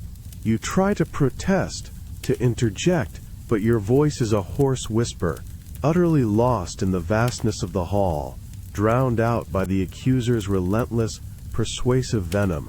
You scan the faces of the jurors, men you know, men you've dined with, traded pleasantries with, now their expressions a mixture of fear and conviction. Some avoid your gaze, others meet it with a cold, condemning stare. The evidence, meticulously constructed from fragments and outright invention, feels terrifyingly real, overwhelmingly damning. You feel a profound, sickening powerlessness. How can you fight against a truth that exists only in the mind of your accuser, bolstered by the fear of those who judge you? The very air seems to thicken around you, trapping you in this spectacle of false justice. The judge nods, a small, almost imperceptible gesture, but its finality resonates like a death knell. The crowd shifts. A collective exhale, a decision silently reached. You are no longer merely accused, you are condemned. The rough feel of the tunic, the clamor of the crowd, the venomous words still ringing in your ears, they combine into a brutal sensory overload, sealing your fate. You stand utterly alone, stripped bare of reputation and hope, realizing that sometimes the most dangerous weapon in a civilized society is not a sword, but a well-told lie, sharpened by fear. It's a chilling reminder that, when truth becomes secondary to power, the grand halls of justice can become the cruelest stage for human despair. The coarse, salty spray of the sea whips across your face, mingling with the bitter taste of bile in your throat. You stand on the deck of a small, nondescript cargo vessel, the rough wood digging into your bare feet, the scent of damp ropes and stale fish assaulting your nostrils. Behind you, the familiar, undulating silhouette of Rome's coastline slowly recedes, shrinking with every creak of the ship's timbers, every push of the oars. It's a physical, agonizing separation, watching your homeland vanish into the gray expanse of the horizon. Your hands, once accustomed to clutching legal scrolls or greeting clients, are now bound loosely, enough to prevent escape, but not to offer comfort.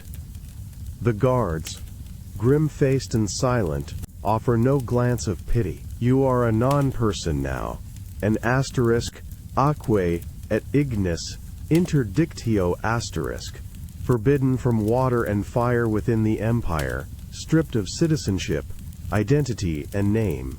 The vibrant colors of your former life, the purple stripe of your toga, the gleam of your signet ring, are distant memories. You wear only a plain, rough tunic, identical to that of any common slave, except that a slave still has a master, a place. You have nothing. The unfamiliar faces of the other exiles, huddled in silence, reflect your own hollow despair. They speak in hushed foreign tongues you barely understand, their misery a universal language. You feel the constant, heavy roll of the ship beneath your feet, a ceaseless motion that mirrors the churning turmoil in your gut. Each wave that slaps against the hull feels like a final farewell, a definitive severing. The sun, once a source of warmth and life in the Forum, now beats down with an indifferent, almost cruel intensity, illuminating the vast emptiness of the open sea that stretches before you. It is a journey into oblivion, not merely a relocation. Every familiar landmark, every memory of paved roads and bustling streets, is replaced by the relentless, featureless expanse of water and sky. The pain of separation is not just emotional, it's a physical ache, a profound dislocation from the very fabric of your being. You are no longer Roman. You are no longer a citizen, a husband, a father, a respected figure. You are simply a body, cast out, unmade, forced to confront the chilling truth that existence without identity, without homeland, without belonging, is a profound form of dehumanization. The cold wind whips at your thin tunic, a brutal reminder that you are utterly alone, adrift in a world that no longer knows your name. It's a terrifying realization that the greatest loss isn't just life itself, but the very essence of who you believed yourself to be, vanishing into the indifferent vastness of the world. The rich, gamey taste of roasted wild boar, succulent and perfumed with herbs, bursts on your tongue. The fine Falernian wine, amber in your crystal cup, flows freely, warming your throat as you recline on a plush dining couch, its silk cushions newly acquired. You are surrounded by the opulence of your newly expanded Cantac Domus, frescoes of vibrant hunting scenes adorning walls that once belonged to a disgraced senator. The air, thick with the scent of roasted meats, exotic fruits, and expensive perfumes, celebrates your success. Yet, as a slave diligently refills your cup, you catch his eye. There's no malice, no overt disrespect, but a flicker of something unreadable, a silent judgment perhaps, or a memory of his former master. It's a fleeting moment, but it's enough to send a cold tendril of unease through the warmth of the wine. You glance at the other guests arrayed around the asterisk triclinium. Their smiles are broad, their laughter hearty, but you notice the subtle stiffness around their eyes, the way their gazes, when they meet yours, are quickly averted, or hold a forced cordiality that tastes bitter. You raise your cup, offering a toast to the Emperor's enduring justice. Everyone echoes the sentiment, their voices ringing with practiced loyalty. But there is no genuine warmth, no shared camaraderie. These are not friends gathered around you, but acquaintances, opportunists, or those too fearful to refuse your invitations. They celebrate your rise, yes, but you know deep down, they despise the means, and they fear you. They know how you acquired this villa, this silver, this very feast. They know the price of your power. The fear, a constant gnawing companion, is never truly absent. It whispers to you even amidst the clinking of cups and the murmur of polite conversation. What if the political winds shift? What if a bolder, more ambitious Delator emerges with a more potent accusation? The very system that elevated you on the ruin of others is a treacherous ladder, its rungs slick with blood and paranoia. You savor another bite of boar, forcing a relaxed smile. But your senses are always vigilant, always scanning. The rustle of a curtain, the sudden quiet of a conversation nearby, each mundane sound is a potential threat, a reminder that the wheel of fortune can turn, and turn swiftly. You have climbed to the pinnacle of wealth, but in doing so, you have built your own gilded cage, surrounded by those who applaud your success, but secretly long for your downfall. It's a strange victory, this life of opulence bought at the cost of genuine human connection and perpetual unease. To conquer others is one thing, but to find yourself forever battling the ghosts of your deeds and the shadows of your own fear is an entirely different kind of unending war. The scent of fear, sharp and metallic, seems to cling to the very stones of Rome, a lingering residue from years of terror. You walk through the bustling forum, the midday sun still warm on your shoulders, but the vibrant, easy hum of genuine human exchange has diminished, replaced by a cautious undertone. Your ears, once attuned to the grand declarations and lively debates, now pick up only hushed murmurs, quickly stifled, or laughter that rings a little too loud, a little too forced. You catch sight of an old friend across the basilica, a man you once shared wine and secrets with. His eyes meet yours, a flicker of recognition, then a quick dart of suspicion, before he turns abruptly, melting into the crowd. That once automatic, hearty greeting, the casual touch on the arm, has become an unbearable risk. Even within the supposedly safe confines of your own snorterdomus, the air feels heavier. Your most trusted household slaves, once confidants, now move with an unnerving silence, their faces carefully blank, their glances avoiding yours. You wonder, did that new cook arrive alone or with an unseen master? The habit of self-censorship, once a conscious effort in public, has become an instinct, a pervasive internal guard. You find yourself instinctively lowering your voice, even when alone in a silent room, rehearsing words in your head, filtering every thought before it dares to form on your tongue. The mental exhaustion is immense, a constant vigilance that never truly dissipates. Sleep offers little respite, often disturbed by phantom whispers, and the chilling image of a Delator S, accusing finger. The evening scena, once a joyful assembly of family and friends, now feels like a carefully choreographed play.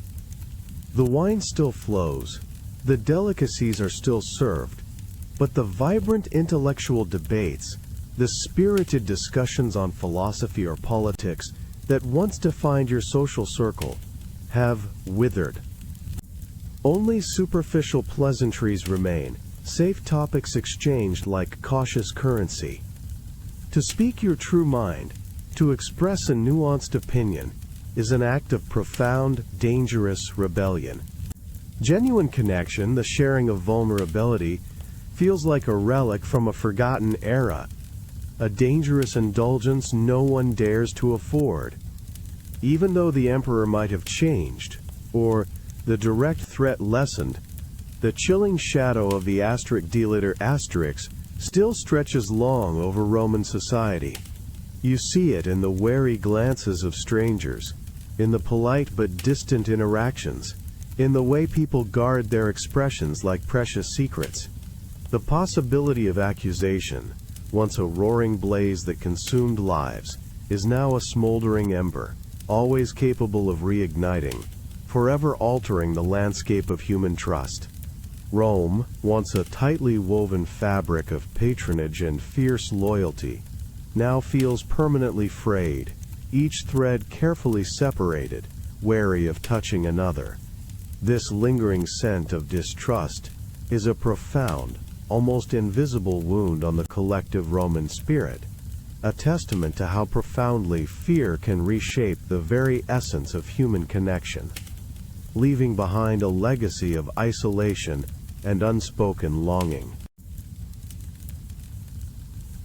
The year is 64 AD, and the oppressive heat of a Roman summer day still clings to your skin, even as dusk begins to paint the western sky in hues of bruised purple and orange. You feel the grit of the day's dust under your sandals, and the lingering sweat on your brow. As the last slivers of light vanish behind the towering insulae, the narrow, crowded apartment blocks, a suffocating darkness descends upon the city.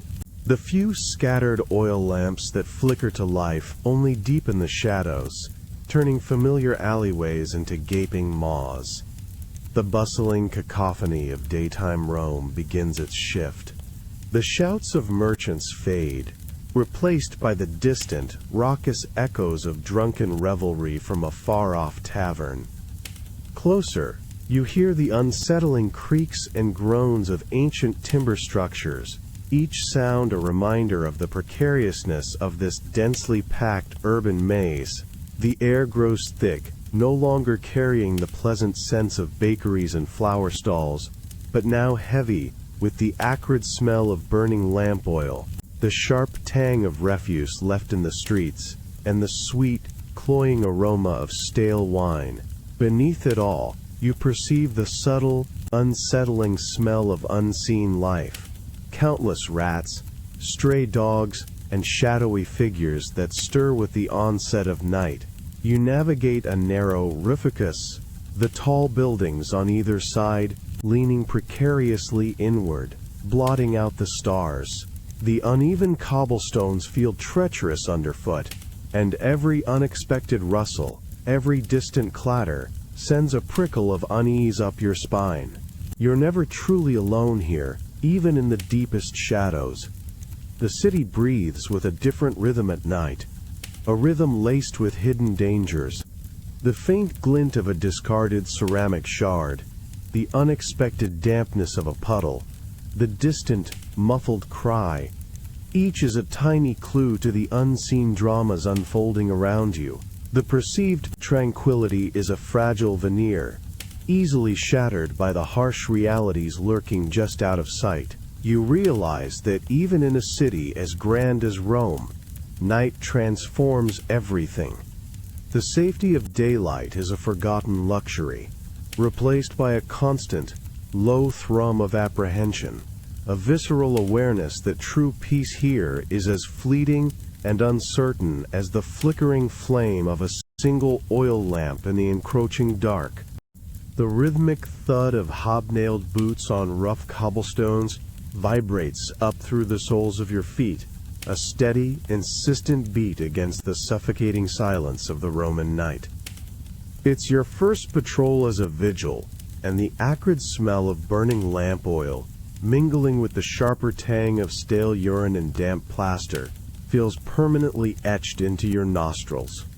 Your uniform, coarse wool and leather, feels stiff, unfamiliar, a thin shield against the lurking dangers. Ahead, the lantern carried by the Decurion casts a frantic, flickering circle of light, battling the total darkness pressing in from every narrow vicus. Each step takes you deeper into the city's underbelly. The oppressive dark swallows the light, only reluctantly giving up fleeting glimpses of crumbling insulae walls, leaning precariously overshadowed alleys. You strain your eyes, trying to match the seasoned vigilance of the older vigils around you. They move with an economy of motion, their heads constantly swiveling, their senses sharp. A sudden distant clatter of falling pottery makes you flinch, but they barely react, their eyes already scanning the rooftop above. It's the chilling silence between these bursts of noise that is truly unnerving, making your own heart thump a nervous rhythm against your ribs. You learn to search, not just with your eyes, but with your entire being.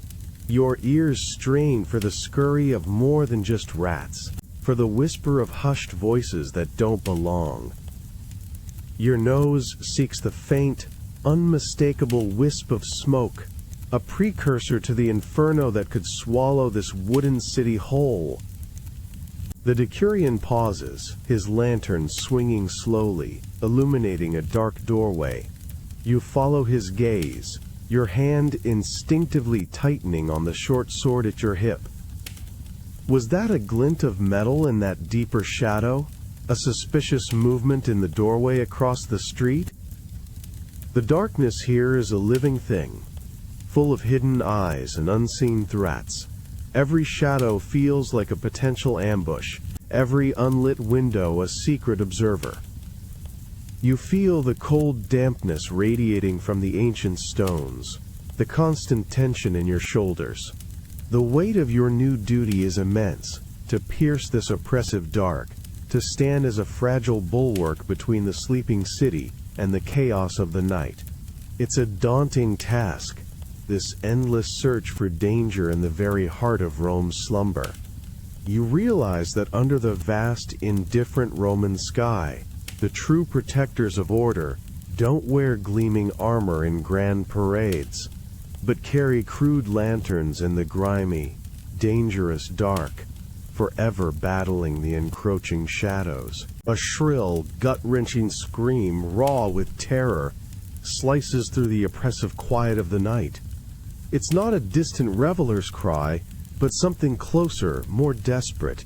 You're patrolling a narrow white Vicus, the dim light of your lantern battling the total darkness, when the sound echoes down the street, sending a jolt of ice through your veins.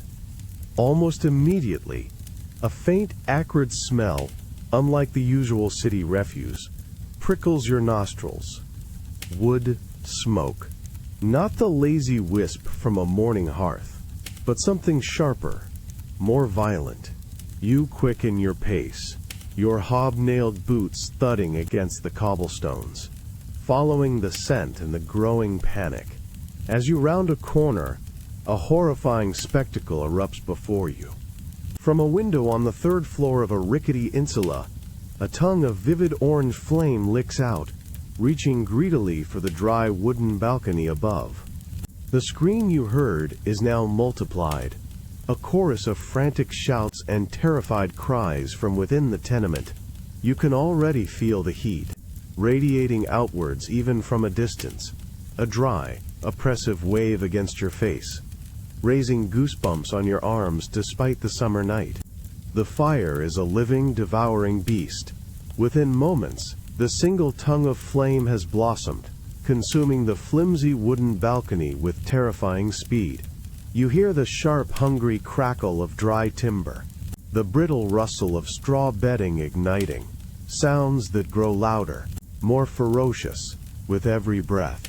Smoke, thick and black, billows out, stinging your eyes, making you cough. Panic explodes in the street below as residents, roused from sleep, spill out into the alley, half-dressed, disoriented. You see their contorted faces smeared with soot, illuminated by the hellish glow, some pointing upwards, trapped, others desperately searching for loved ones amidst the growing chaos. The roar of the fire is now deafening, a monstrous chorus of crackling wood and collapsing plaster, punctuated by the agonizing screams of those still caught inside. Sparks, like angry, burning insects, rain down, settling on your tunic, on the dry awnings of adjacent shops, threatening to spread the inferno further into this tinderbox city. You feel the frantic urge to act, the sickening realization that this small, unattended cooking fire has quickly become a raging, unstoppable maw. The heat on your face is intense, almost unbearable, forcing you to shield your eyes, but you cannot look away. The city, your city, is burning.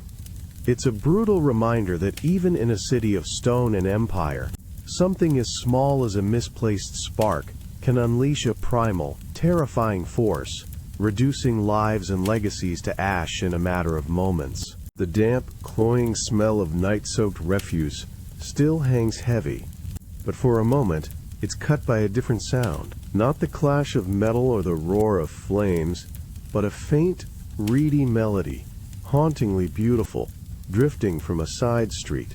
You pause, your boots silent on the wet cobblestones, the rhythmic thud of your patrol momentarily broken. Your decurion, usually grim-faced, halts beside you, his lantern held high, his head cocked slightly to listen. The other Vigiles, hardened men who have seen the worst of Rome's nights, also stand still, their faces softened by the unexpected sound.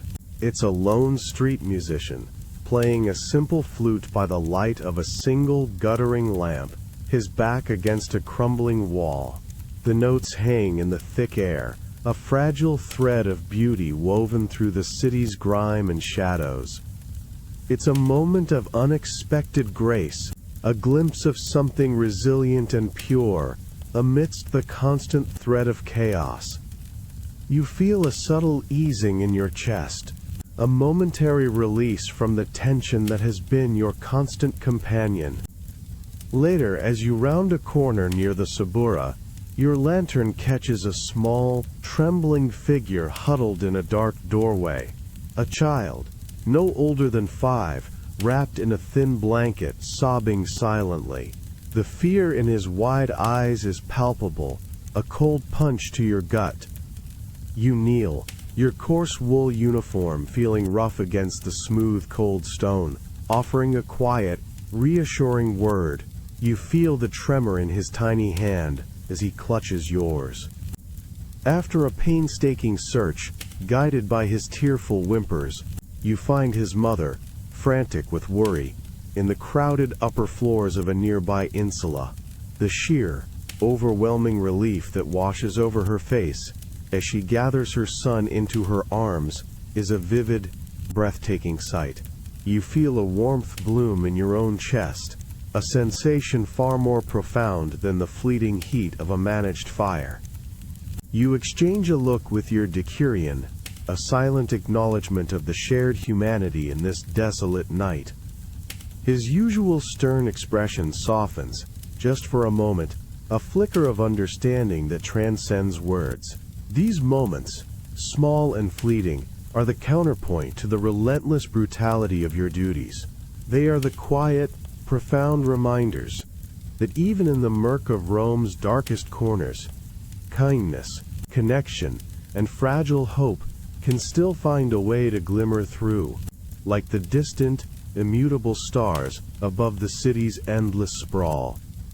You realize that your purpose isn't just to fight fires and crime, but to witness and to protect these sparks of enduring light, the very essence of what makes a city and its people worth saving. The biting smell of refuse and stale wine clings to the shadows as your patrol shifts from the smoke-choked embers of the recent fire to the labyrinthine alleys of the Subura. Your muscles ache, still burning from hauling water and swinging axes, but the fight against the blaze has given way to a different kind of vigilance. The rhythmic crunch of your hobnailed boots on the broken cobblestones feels heavy, deliberate. Your lantern's flickering light dances ahead, carving fleeting shapes out of the pervasive darkness, revealing crumbling walls and the occasional scurry of rats. Suddenly, a faint, desperate scuffle, followed by a choked gasp, echoes from a deeper, unlit passage ahead.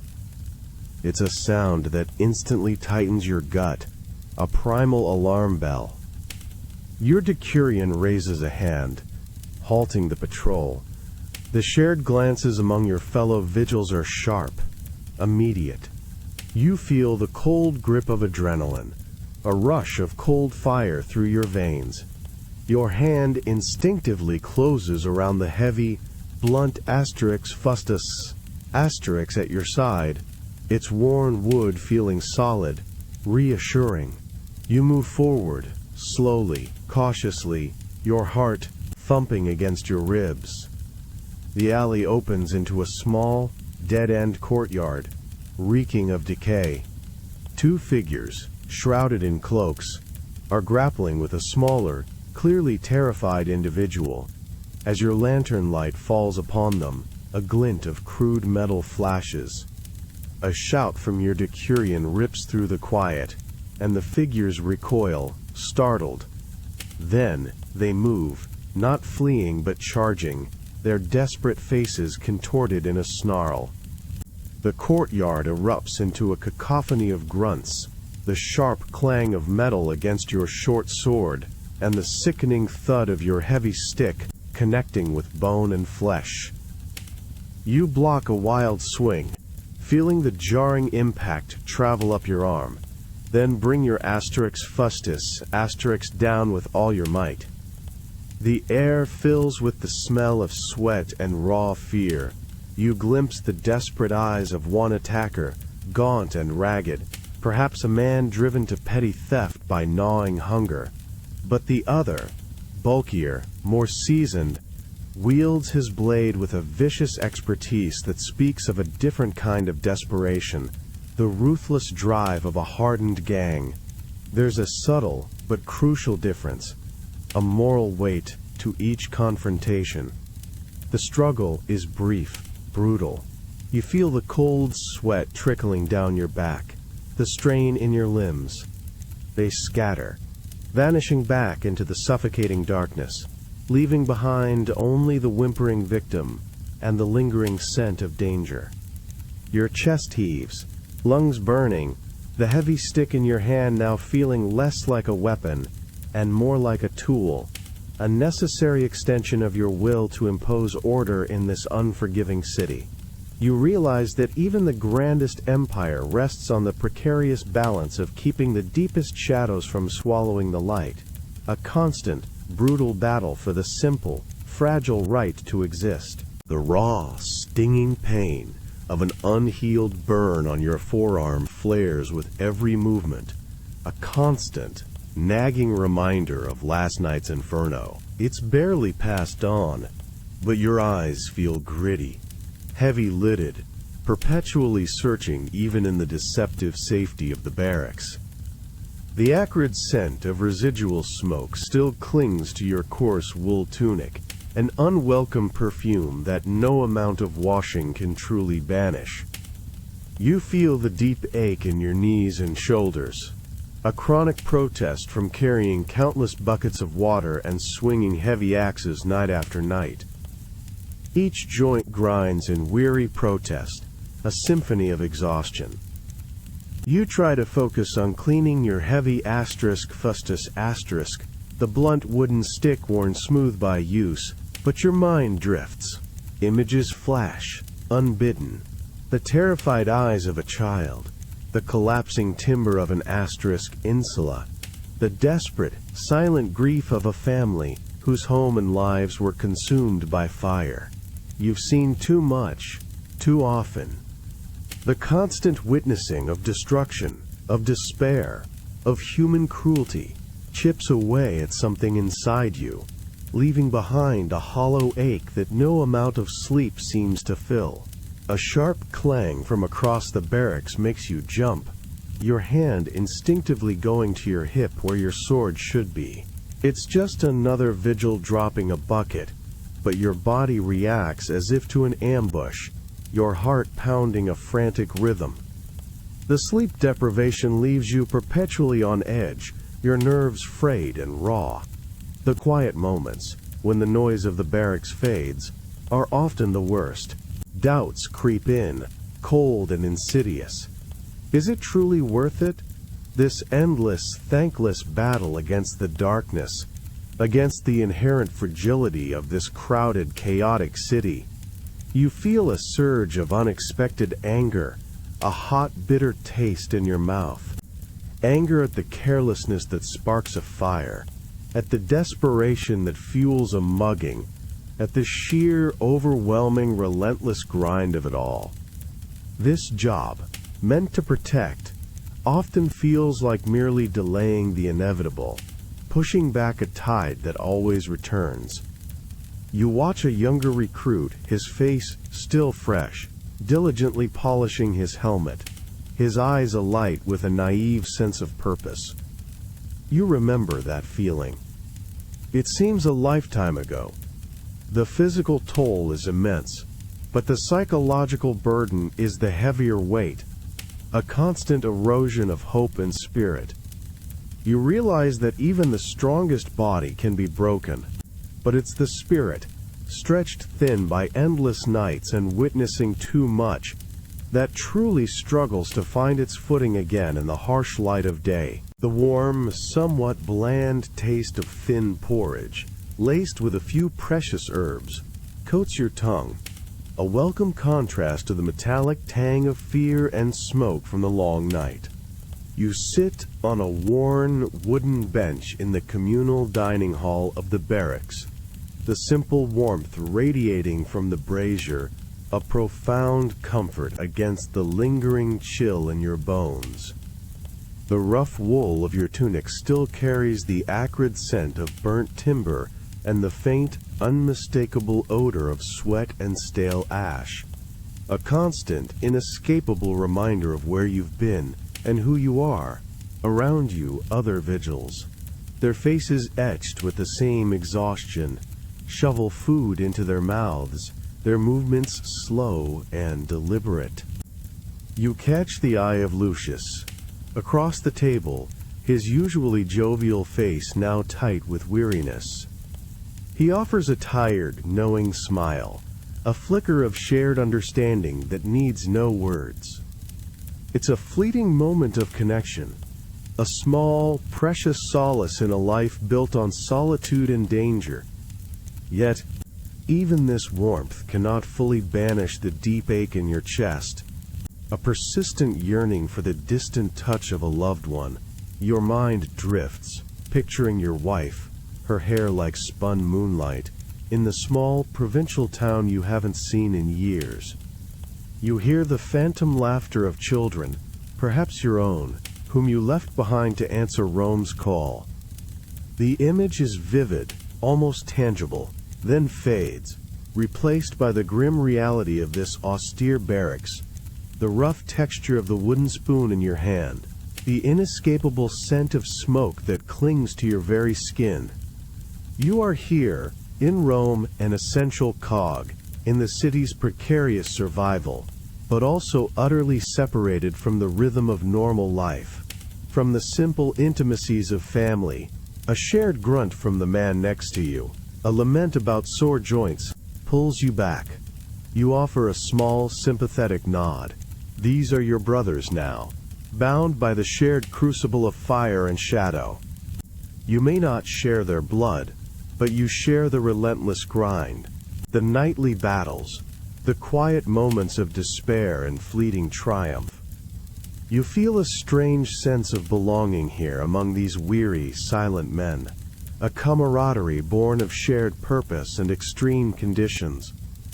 Yet, the persistent aroma of smoke on your clothes, ingrained into every fiber, is a physical barrier, marking you as one apart. One forever touched by the city's burning heart, essential but largely unseen, forgotten by the citizens who sleep soundly because of your toil. It's a peculiar dichotomy, to feel utterly vital, a protector of millions, yet to exist in the periphery, almost invisible, carrying the heavy burden of gratitude that is rarely, if ever, spoken aloud. The acrid, choking scent of lingering smoke, thick and cold, scrapes the inside of your lungs, a brutal reminder of the night's relentless battle. The first light of dawn reveals a desolate, alien landscape, where a bustling insula once stood. Only charred timbers, piles of black ash, and crumbling brick remain, like the skeletal ribs of a colossal beast. The ground beneath your hobnailed boots is wet, with the remnants of countless buckets of water, mixed with soot and debris, feeling like a muddy, mournful grave. Your body aches, every joint screaming in protest, but your eyes, though red-rimmed and weary, are already scanning the devastation. You hear it first, the tentative scrape of a shovel, then another. Citizens, their faces grim but resolute, emerge from adjacent spared buildings, already beginning the grim task of sifting through the ruins. A woman, her face streaked with soot and tears, carefully picks through a pile of blackened personal effects, her movements slow, deliberate, a quiet act of defiance against despair. You feel the heavy, familiar weight of your own asterix fustus asterix in your hand, a tool for both order and, now, for guiding recovery. Then, a new sound cuts through the mournful quiet, the crisp, authoritative voices of architects, unrolling parchment scrolls, their gestures already marking out new foundations amidst the ashes. You see their sharp profiles against the smoldering backdrop, their minds already envisioning columns and arches, replacing the fragility of wood with the permanence of stone. Hope, a fragile, determined shoot, begins to push through the charred earth.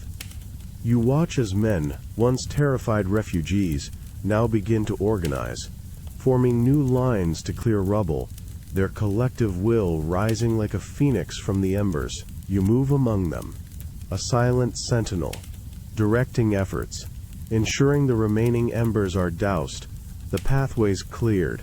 The fatigue is immense, a deep ache in your bones, but there's a powerful satisfaction in witnessing this fierce, undaunted spirit.